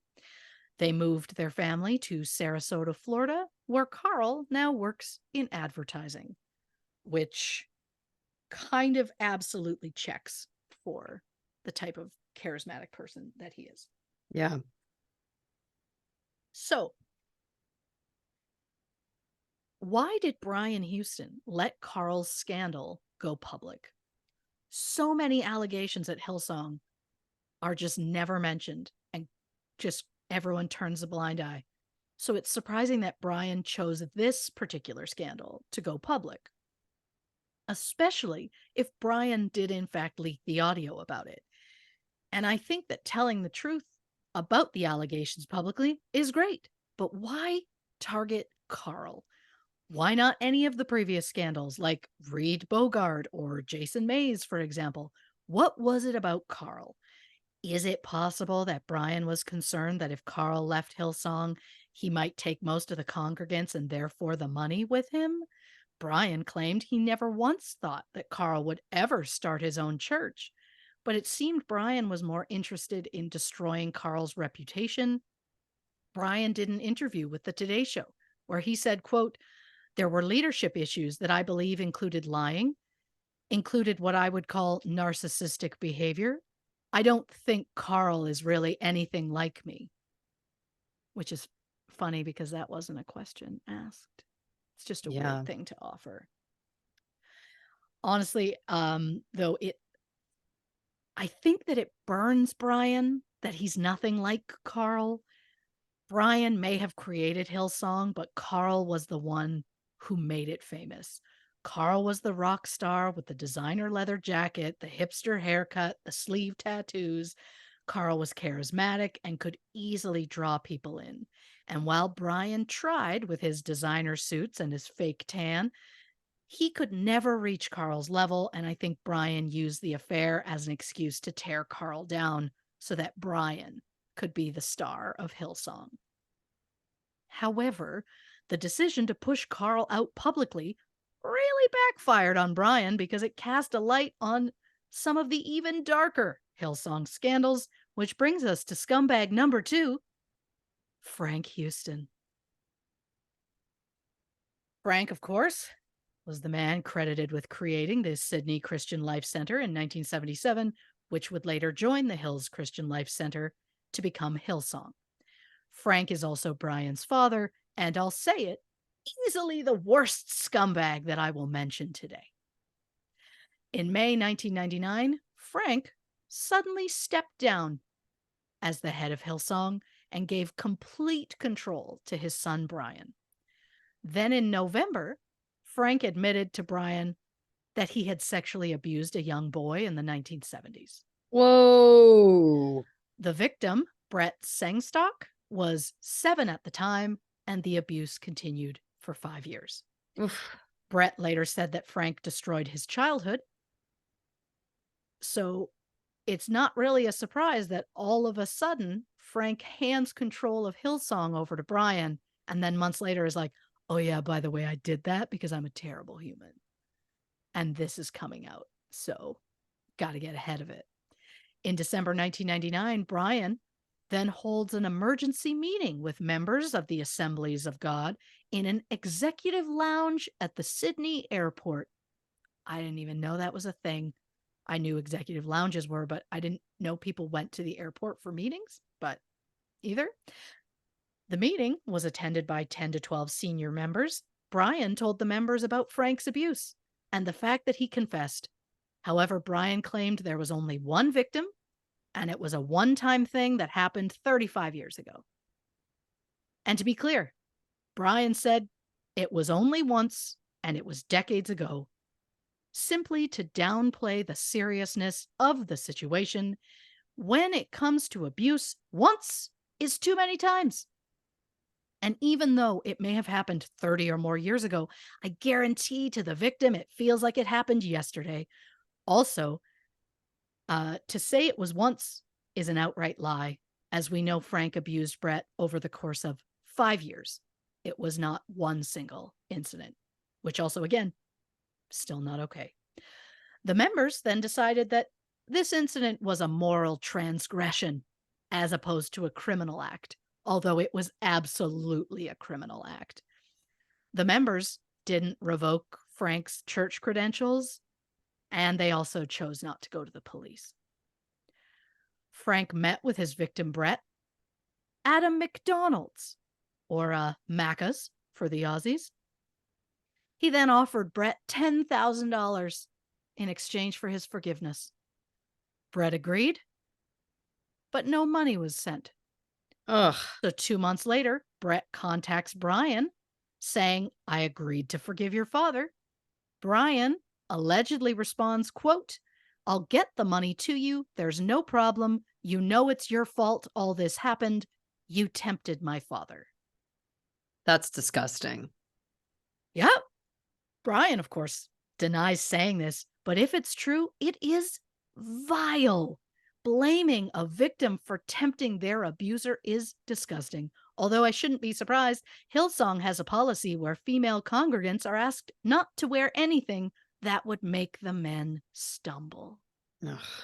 I'll say it again for the people in the back. Women are not responsible for how people feel or act towards them, especially men. Men is a term I use to describe a male adult, meaning as an adult, men should be able to control themselves around other people, regardless as to what those people are wearing.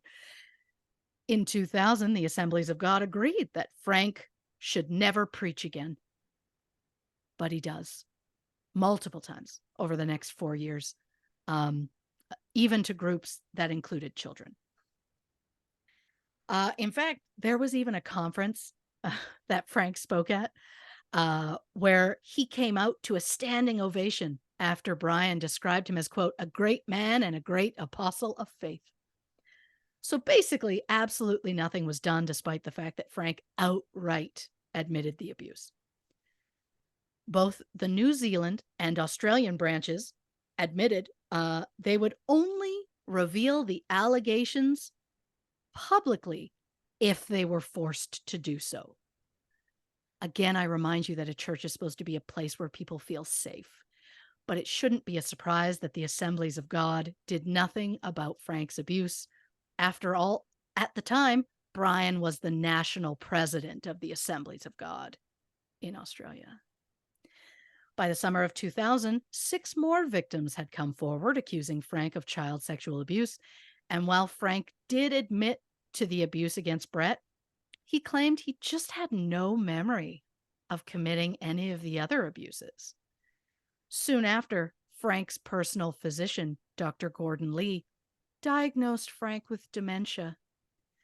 When the abuses came to light, it was said that Frank was so far gone, he was physically incapable of dealing with the allegations or meeting with the victims. Which would seem super sketchy if Dr. Lee was also a Hillsong elder, which he was. Of course. Gordon Lee later stepped down from Hillsong in 2022. In late November 2000, the Hillsong elders held a special meeting to discuss Frank's moral failures. The members were given Frank's resignation, but they all agreed that Frank should be given financial support from the church for his, quote, immeasurable contributions to the church. Gross. And look, I don't care if you're a fucking saint who has magically discovered the cure for cancer. If you sexually abuse a child even once, you're a piece of shit. But these fucking elders were so concerned about making sure that Frank and his wife were supported, they didn't think for a second about supporting Frank's victim. In the end, the elders agreed to give Frank a pension and just to make a quiet, small announcement that Frank would be retiring. Then magically, Dr. Lee diagnosed Frank with dementia, and he suddenly was unable to talk further about any of those allegations. Frank died on November 8th, 2004, at the age of 82.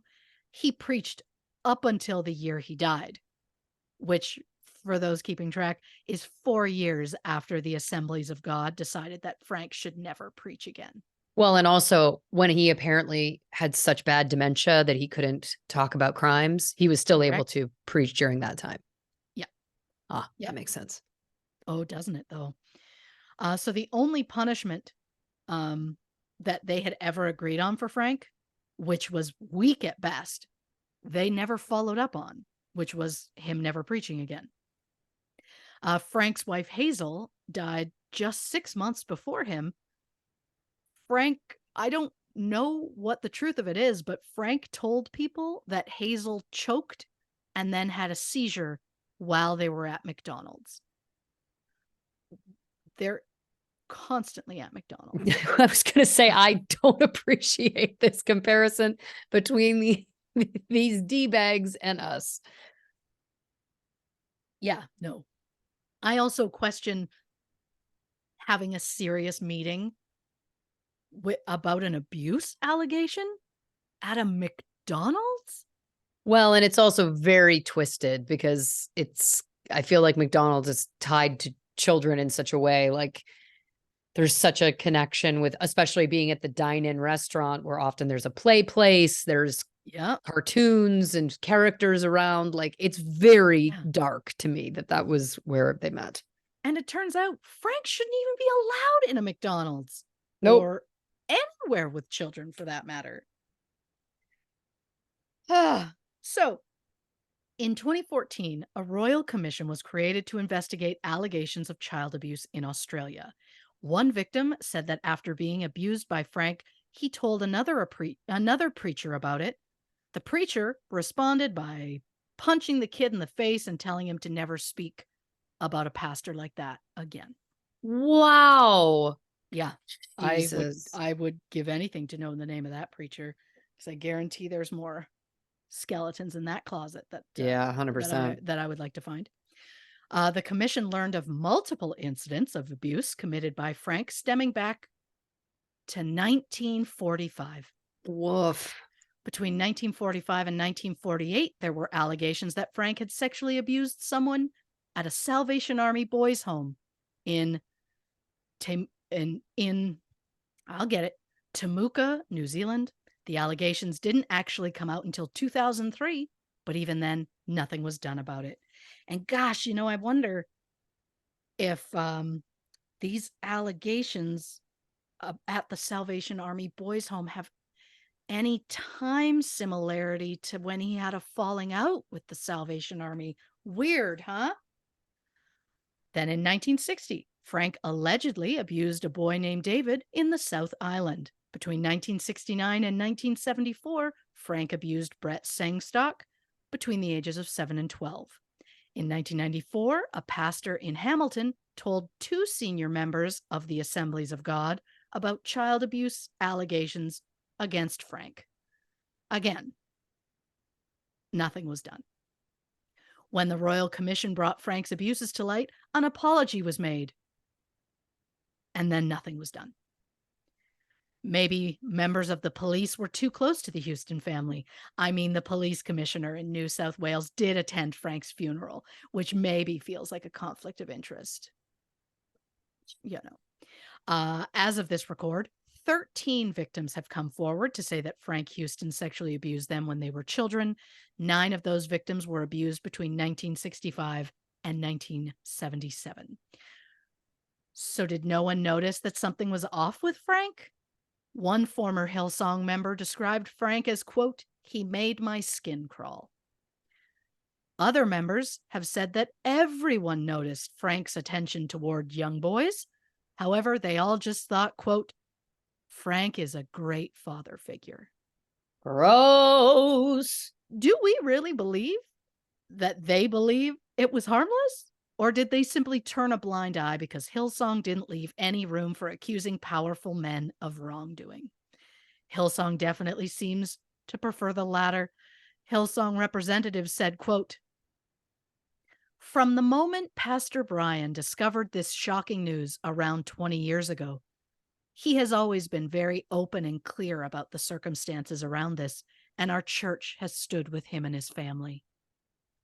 Which to me is a complete admission that they knew about the abuse and did nothing for decades, which is a crime in itself. But according to a Hillsong manager, the reason they didn't report the abuse was because it wasn't, quote, "a current matter." And while everyone else may have moved on, I guarantee those victims have not.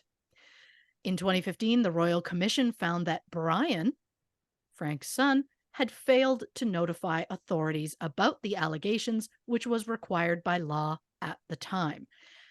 And they felt there was a conflict of interest because Brian was the national president of Hillsong at the time, so he was responsible for the disciplinary proceedings against his own father. And on August 5th, 2021, a warrant was issued for Brian Houston on the grounds that he allegedly concealed his father's crimes. Not allegedly, because even Brian outright admits to it. Brian stepped down from Hillsong in March 2022 due to his upcoming trial. He was replaced by Phil Dooley. And when Brian stepped down, his wife Bobby, who had been a Hillsong staple since the beginning, was fired. And Bobby was shocked. Even though Hillsong was just doing to her exactly what she had done to Laura Lentz. And really, Brian didn't officially resign. It was more like he stepped aside for the sake of the trial. So I will not be surprised if he ends up back on top. Yeah. In August 2023, Brian was found not guilty of concealing his father's crimes.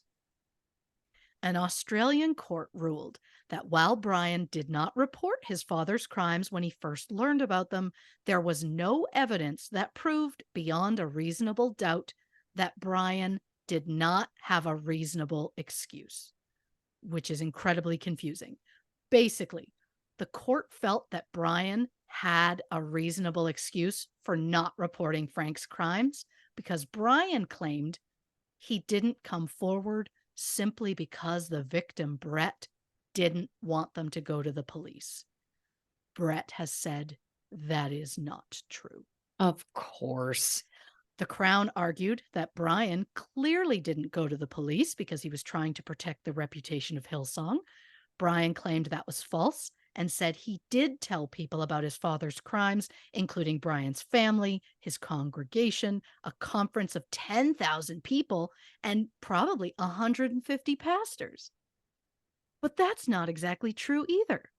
Brian told people that his father had, quote, serious moral failures, which is apparently a blanket term used by Hillsong to mean any sort of wrongdoing.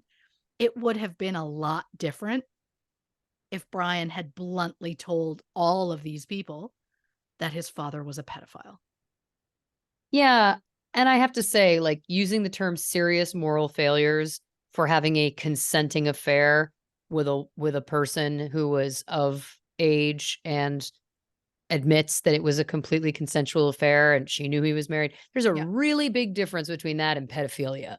Oh, Real big 100%. difference. Feels like they 100%. need, again, maybe serious moral failures and an asterisk in their Yeah, I couldn't agree that's more. fucking crazy. Yep. And because, of course, there's more with Brian, he has since been accused of overworking volunteers, leading by intimidation, and being inappropriate with 2 female staffers between 2013 and 2019.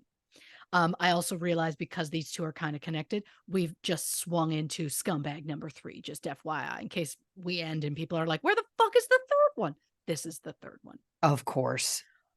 And what a fucking schmuck he is. Yeah, I went there. So, in 2019, Brian allegedly made sexually suggestive comments towards a woman at a conference.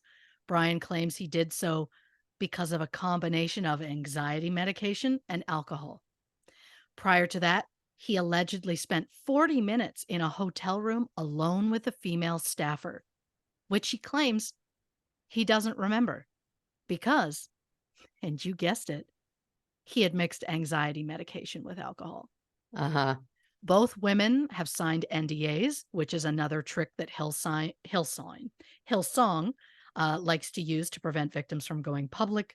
The women were also given settlements, which Brian said he would pay out of pocket himself, saying, quote, I want to pay that personally because it was my fault, because it was my personal indiscretion.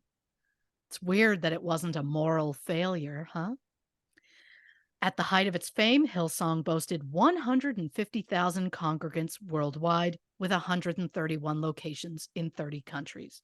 As of March 2023, there are now 101 locations across 29 countries. 10 of the 16 American Hillsong locations have shut down. The New York location is still active. However, for a church that used to draw crowds of 8,000 to 10,000 a week, they now draw about 500. To quote a former Hillsong member, quote, "The truth was covered up and ego, power, and manipulation became its doctrine. From that moment on, Hillsong was no longer a true reflection of Jesus." Reporting for True Crime and Cocktails, I get uncomfortable with religion. Well, listen, let's take one more break, hit the can, grab one more drink. Maybe you guys should watch the Blink-182 video. Doesn't matter. The point is, we'll be back to wrap things up with the Hillsong episode of True Crime and Cocktails. Final clap. Here we go on 3. 1, 2, 3. Welcome back to this episode of True Crime and Cocktails. We're, of course, discussing Hillsong megachurch. Oh, gosh, so many things. Where to begin? Where to begin? The fact that they changed the name of the church to match the name of the band that was successful feels A, like a smart marketing move, and B, also just so weird and gross. But why is that a surprise? Jeans, tattoos, and leather jackets. I was like, yeah, that really does. The idea of a preacher in jeans alone feels it's weird. It's unsettling. Yeah, it's like revolutionary. The fact that then you put on, full sleeve tattoos and leather jackets. What else?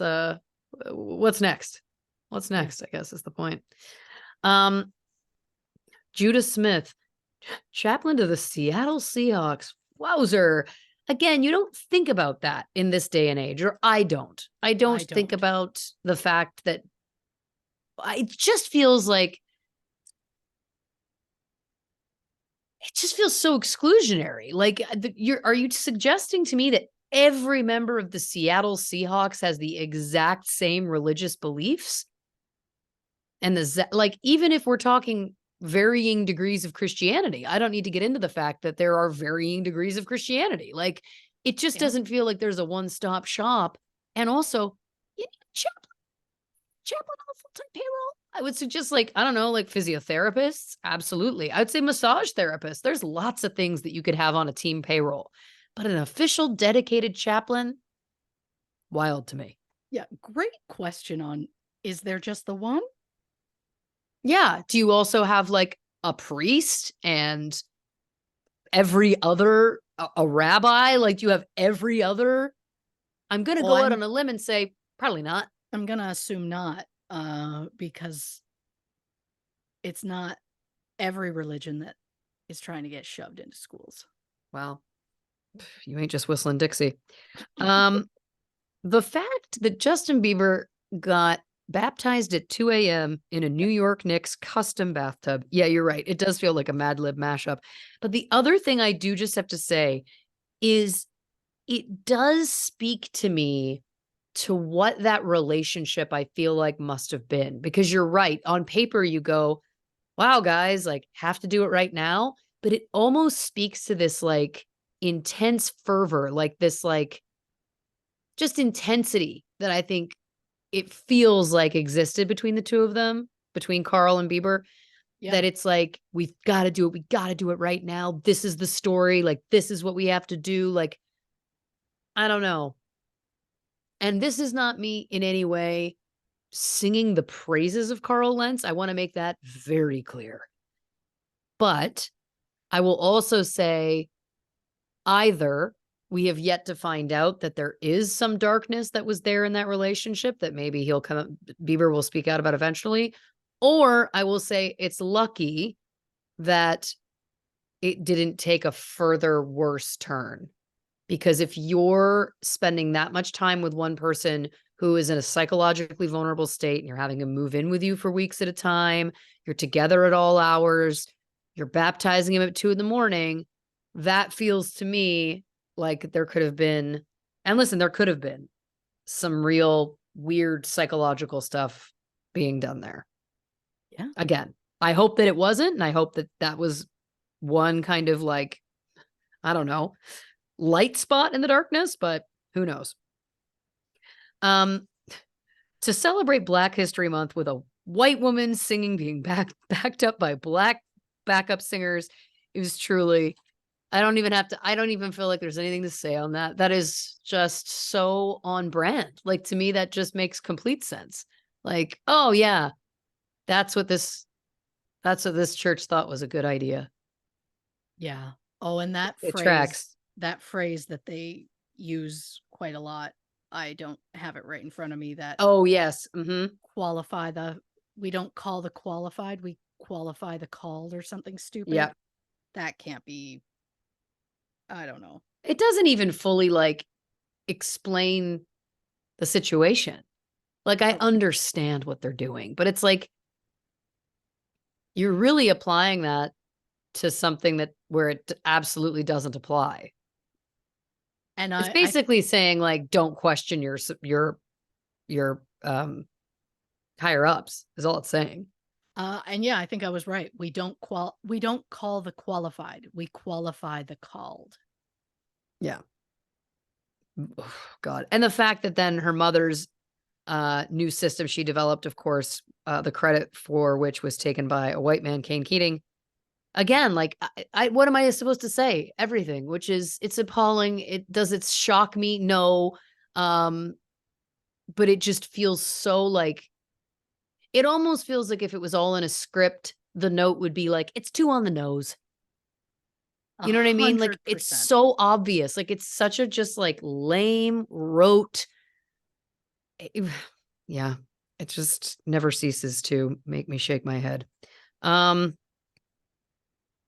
I do have to say very briefly, this person, Omar, the one who the leader said that that they needed to pray for Omar's future wife when Omar was non-binary and queer. First of all, is inappropriate. All of the above goes without saying. But I just have to take a quick minute because it's been coming up I've heard it come up a couple times recently because there's been some, and it's rare for me to say anything that's extremely, polarizing, but I must. The implication that a gay man is automatically a pedophile is absolutely one of the most offensive, wrong. It makes my blood boil. There's so much that makes my blood boil, don't get me wrong, but that is a narrative that existed decades ago, that was disgusting, was completely not backed up by anything whatsoever. And I've heard that rhetoric starting to come back, and I just, absolutely not. I just can't. I hate that I'm even talking about this. I hate that I even felt compelled to have a moment about it. What are we doing? What are we fucking doing? I can't.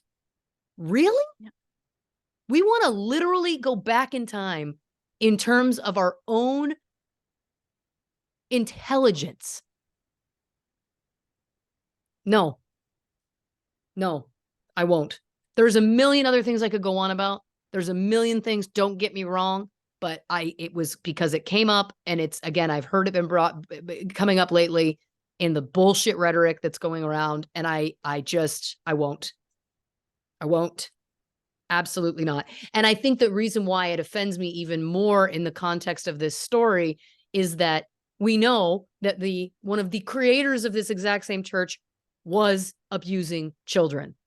Yep. So it's even more it's so deplorable. It's hard to say that there's something that could make it even more deplorable, but I think it's the implication that a man who is sexually attracted to other men is automatically attracted to children, automatically attracted to young boys. Again, there's absolutely never been anything to suggest that that's true. It's Correct. patently false. It is prejudicial, based in nothing but their own fucking projections. Because again, this is coming from a church started by someone who was absolutely a pedophile, and I just won't. I'll get off my soapbox for now. But don't think I won't get back on there. I Don't think like I when won't. you're on there, and you know why? Because that's when you're the most passionate. Yep. Well, Bring we've it had a lot of down. that this episode. I couldn't be happier about it. Couldn't be happier about it. Again, but then again, this is again coming from a group that was saying that being a homosexual is akin to committing a murder, which again is just these statements. And I think that that's the thing, though, is that I thought we had gotten to a time where I'm not saying that there wasn't still prejudice. Of course, it's never gone away. Don't get me wrong.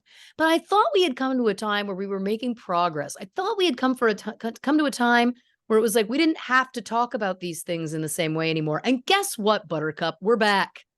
We're back. We're having to have the same conversations that we were having 50 years ago. It's very overwhelming. Very overwhelming. Yep. But I digress. The prosperity preaching, I thought, was a really interesting terminology that I had never heard before, and it makes complete sense. It makes complete dollars and cents. Thank you. Good night. The idea that interns were paying $4,000 a year to work there. Again, don't know that you should be able to make anyone pay to work. Now, I know in the arts, sometimes there are situations where we pay to play in a sense, or you're making no money, etc. Or there's internships. But the idea that you would be putting out money to do a physical job for a essential corporation, whether it's taxable or not, is just so wrong. Oh my God, the story about this man groping the staff member pretty intensely, and then his father being the head of Hillsong HR. Again, it just feels like it's too on the nose. It just feels like it's like if this was a story, we'd be like, ooh, that doesn't really feel like it's realistic. Another layer, like, and the guy's father just happens to be the head of HR. Like, I absolutely can't. The fact that he was put on paid leave. Oh God. The fact that it was like he was drunk and put in a difficult position. You know what's interesting? I think I can say unequivocally, in terms of, they say it takes 10,000 hours to be an expert. I think it's possible to say in my entire life, I've probably been drunk more than 10,000 hours. I think I can say not where I thought that was going. I would say I'm an expert in drunkenness. Certainly in my own. And you know what's interesting is it doesn't matter how drunk I've ever gotten in my entire drinking career.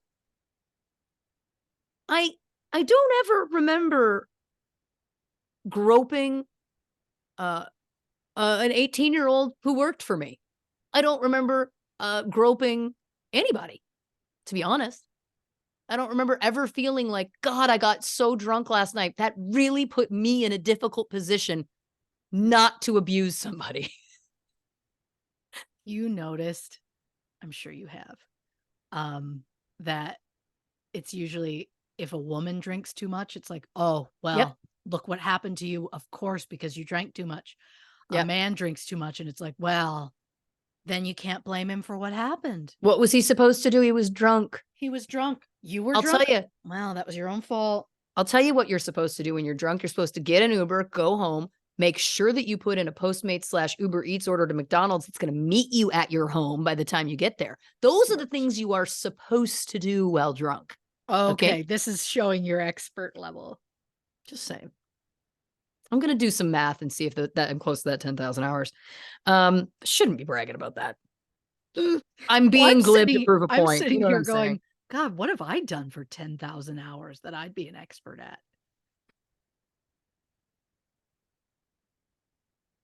The only thing coming to mind is sleep.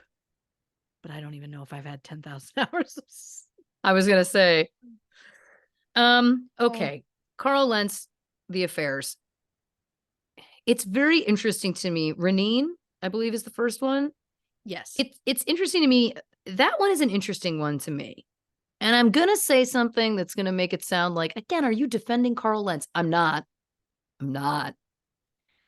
But it does feel like that story is very interesting because she admits that she knew he was married. She admits that, like, she was fine with the fact that they were having this affair. And then it is the fact that she did so much press. It's really odd to me. I'm not saying that makes him a victim. It doesn't. He made his bed and his actions caused subsequent reactions. But that's just a very interesting part of the story to me, is that it's like, what did you get out of that, Renine? And it's interesting.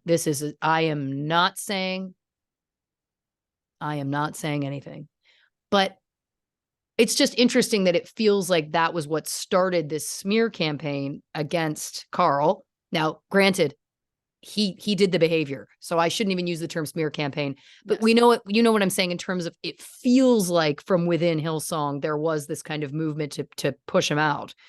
I don't know. It's just interesting that, yeah, because correct me if I'm wrong, she never accused him of any sort of like bad behavior, right? She was merely going public saying, yes, we had an affair. Yep. It's just interesting. Like, why is that even a story? But neither here nor there. Yes. And the other thing that is so tragic is the fact that it was so public. Carl and Laura's oldest daughter attempting to take her own life. Of course, I know Laura, at least, I'm sure Carl too, was begging the church, saying, please don't release these details publicly. We have a very fragile situation at home. And then, of course, the audio gets leaked, as we know, likely by Brian.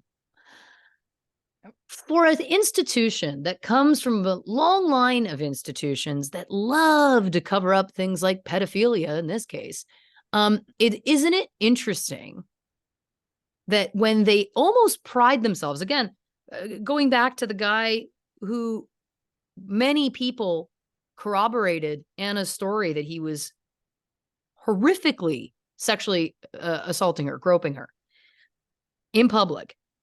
No problem there. They have absolutely no problem sweeping that one under the rug. They've swept so much under the rug that it is very interesting that they chose to handle this situation the complete 180 opposite. There's no way to me that there isn't an additional motive. Why would there be? Why is it Carl? Again, like, they're protecting everybody to a fault. They're making a sport out of sweeping bad behavior under the carpet. And at the beginning, before Leona and that came out, when it was simply a completely consensual affair, I'm not defending it, but it's interesting that it was thrust into the public again, that she's doing all these interviews. It just all feels very convenient to me. Yeah. Oh, 100%. Again, the whole point of putting that out there, to me, was he wanted Carl gone. It has to be. There's no other reason, right? Like, it's like, why on earth would you be so willing to cover up so much stuff for so many people involved in the church, but not him? When also, by the way, he's your star. Oh, yeah. I think that I'm convinced there's something about, he was convinced that Carl was going to leave. It has to be something like that. But also, it has to be. You thought you were going to, he was going to leave and you were going to rise to that level? You are the most boring man I think I've ever seen, Mr. Brian Houston. And while I am not a religious person or anything, I like rock shows. So I absolutely can understand why certain people would be drawn to the tattoos and the biceps and the plaid shirt, the hipster haircuts and all of that. I get it. But listen, Brian, you know what's what's really ironic is we don't plan what we talk about off the top of the show. And it's funny because quite often there will be something that inadvertently connects to the case. And what I'm realizing now is there's such a connection between us talking about that new Blink song and how it had this like deep emotional impact on us, and let it not be, forgotten that we're talking about, this is a church movement that was built on music, and music can be extremely powerful. It can cause deep emotional reactions in people. And and it adds into exactly what you were saying, that it's like they created this rock show environment with this music that's winning Grammys, the music that's moving people, that's bringing people in a different way. It's evoking emotion. It's compelling a different part of someone to bring them into the religion. Yeah, I think that's all a part of it too, which is so fascinating because I think so many people, like, again, music affects people differently. It invests people in people differently, The second, well, it's hard to say whether we want to call it an affair or not with Leona, because of course she states that she didn't feel that it was. So I'll, say situation with Leona. It's interesting to me that she was the full-time nanny for the Lentzes, but then she had a nanny with her kids. And I know that perhaps this was kind of dictated by the church. It just seems so odd that, like, even that they weren't mixing the children, that it was like, you're the full-time nanny, so why don't you bring your children into the home and care for all of the children? So that like, you don't require. So you don't nanny, require, or bring the nanny with you so you guys can, more man on man as opposed to zone defense. Thank you very much. Exactly. That's a Timothy Oliphant quote, actually. That's right. I remember that. Hot as hell. That's one of our crossover people that we both have crushes on. Well, yeah. Yep. I get Catch and Release. Watch it again for the first time. Oh my God. I remember watching that with you in Toronto. Yeah. We were very excited about that movie. Was that the same trip that we drank all that vodka? I believe it was. It was rum. Was it? Yep. It was a 40 of rum. It was a 40 of rum. Like I said, 10,000 hours, baby. That was a single night. What were we thinking? We were very young. Oof. We had bodies that could process that deep amount of alcohol. I don't know if I've done processing it yet. No, we probably still working that out. Now, here's the one thing I will say. I did find it interesting that Carl, again, psychologist had on, Carl talking about, the reason why he's had these things happen was because of childhood abuse and his ADHD medications. I'm not going to comment on the ADHD meds because listen, psychologist hat. I'm not a pharmacist nor a medical doctor, so I'm not going to comment on that. I don't know the ins and outs. I raw dog my ADHD. I just, that's the truth. Anyway, so I do think that it is interesting what he said about the kind of, and I'm paraphrasing here, but like the condition of secrecy he lived in childhood, making him feel comfortable or seek out a similar kind of secrecy or lies in adulthood. I will say, I do think that is insightful. I think that I'm not saying that it excuses behavior, but I did think that it was insightful to hear that connection rather than simply saying, well, I was abused as a child, whatever. So that's why I did this behavior. It does feel to me like perhaps he's done some level of reflection. And I hope that that's true. I hope that he is doing the hard work because it's not easy. Again, I'm not then letting him off the hook for anything. I just thought that was interesting from a psychology perspective. Also, never thought I'd have to say this, but just a reminder that 7-year-olds don't tempt anyone. Correct. It's actually not possible. It's not possible. So, God, and again, the details, like this child who was abused by Frank goes to another preacher who punches him in the face. And we wonder why victims don't report. Again, I also think it's so disgusting that Brian used the defense that he didn't go public with the information he had about his father and the abuse because he was protecting the victim, Brett. Get the fuck out. Yep. Go. Nope. Yep. I got no time for that. No time for that. Nope. Yeah. And then, of course, the follow-up being that Brian Houston, who did, openly concealed the information about his father's abuse of children, of course, then it also comes out that there was some sexually inappropriate things that he was doing, which he, of course, once again was blaming anxiety medications mixed with booze. Again, I don't know. But what a ride. feel like Yeah, I've really been through it. I feel like I've really been through it emotionally.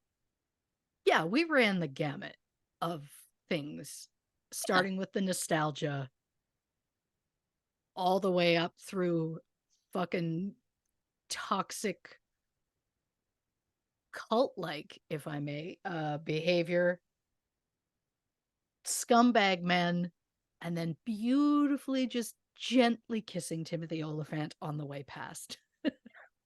Yeah, I mean, what more could you want? 100%. 100%. Also, along the way, did I start sketching my alien for our drawings? Yes, I did. Yes, I did. So stay tuned for that, dear listeners. Well, listen, Christy Oxborrow, fantastic work as always. 12 out of 10, out of the park. You never cease to amaze and impress. Look, if you think, I mean, I'm flattered, but I'm the most excited to maybe purchase some new markers tomorrow. Hey, oh. Are we drawing these live? Oh, I Like thought we in a wouldn't. video or something? Oh, well, we can absolutely How do much? that. Well, it depends how much time do we need? I don't begin to know how much time it's going to take you to figure out how to make yours look soupy. Thank you for soupy. Like again, like you never thought that they would have like a wetness to them? Never once. Not one time. Dry as a bone. It's a bone. Yes. I'm sorry. I don't know what to tell you. Well, now I'm sad I brought it up in advance because you'd be like, is yours wet? Sheen? I would like, I pray I can have that come across. I don't know. I might just actually wet the paper, just lift it up and have it just running down. Oh my God. It's going to be like a velociraptor. It's going to be like spitting. It's going to be actively spitting in the photo. Excuse me, the drawing. What am I talking about? We can't draw a photo. Anyway. Listen, I don't know. Yeah, like I definitely have an idea for what I want my guy to look like, but I also feel like I don't want anyone to feel rushed, especially if this is going on merch.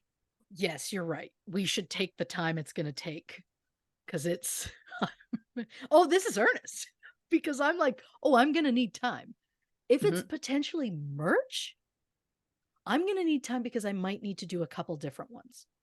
Yeah. See how I'm feeling. Which way do I want to go? Is it soupy enough? How much of a layer of slime can you find? Again, I'm not even meaning like a weird, like petroleum jelly type thing. I'm just meaning like a sheen, like a wetness. What alien am I thinking of?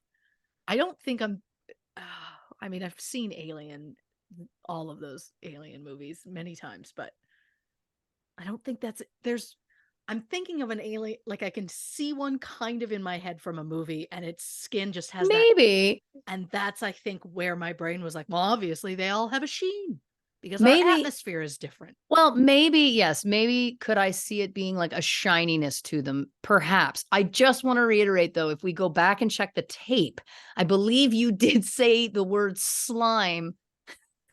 You're right. You're right. Immediately. So I am reacting to that it was that not just that there was a shine to the skin, but that there was a kind of like a snail trail. Okay. I also couldn't love more if we go back and check the tape. Check the tapes. Check the tapes. Yeah, you're right. I did say a slime because I just think in my head I couldn't think of, because I'm not going to say the M word. I'm not. No. Neither of us are. But I think I was just trying to think of like what's a word that means a wetness, and my brain's not well. Listen, it's brought a lot of bits already, a lot of joy. I also just want to put it out there. If you feel that your medium would be better suited using like modeling clay, for example, something that you can get some baby oil on, don't think that you can't do a sculpture as opposed to a drawing, which we could then photograph to put on a t-shirt. You know what I'm saying? What I have now decided I'm going to do is I'm absolutely not going to tell my husband before he randomly walks into a room and goes, "What are you doing?" and it's me just like with clay, rubbing it down with baby oil. The idea is so funny to me. Oh my God, 3D. Again, it's just, it's 3D whatever rendering. you need to best kind of suit your vision. We'll make it work. So dealer's choice for medium. 100%. I think. God, I hope we give ourselves art homework every week. I'm going to be honest with you. I've already figured out like kind of like the outline sketch of my guy. And Sure. what I want to do is then scan it and print multiple copies, which I'll then maybe color in like a coloring book. Cause I'm not sure totally. I don't want to Color-wise. commit. Of course. You know what I mean? I want to be able to experiment a little bit.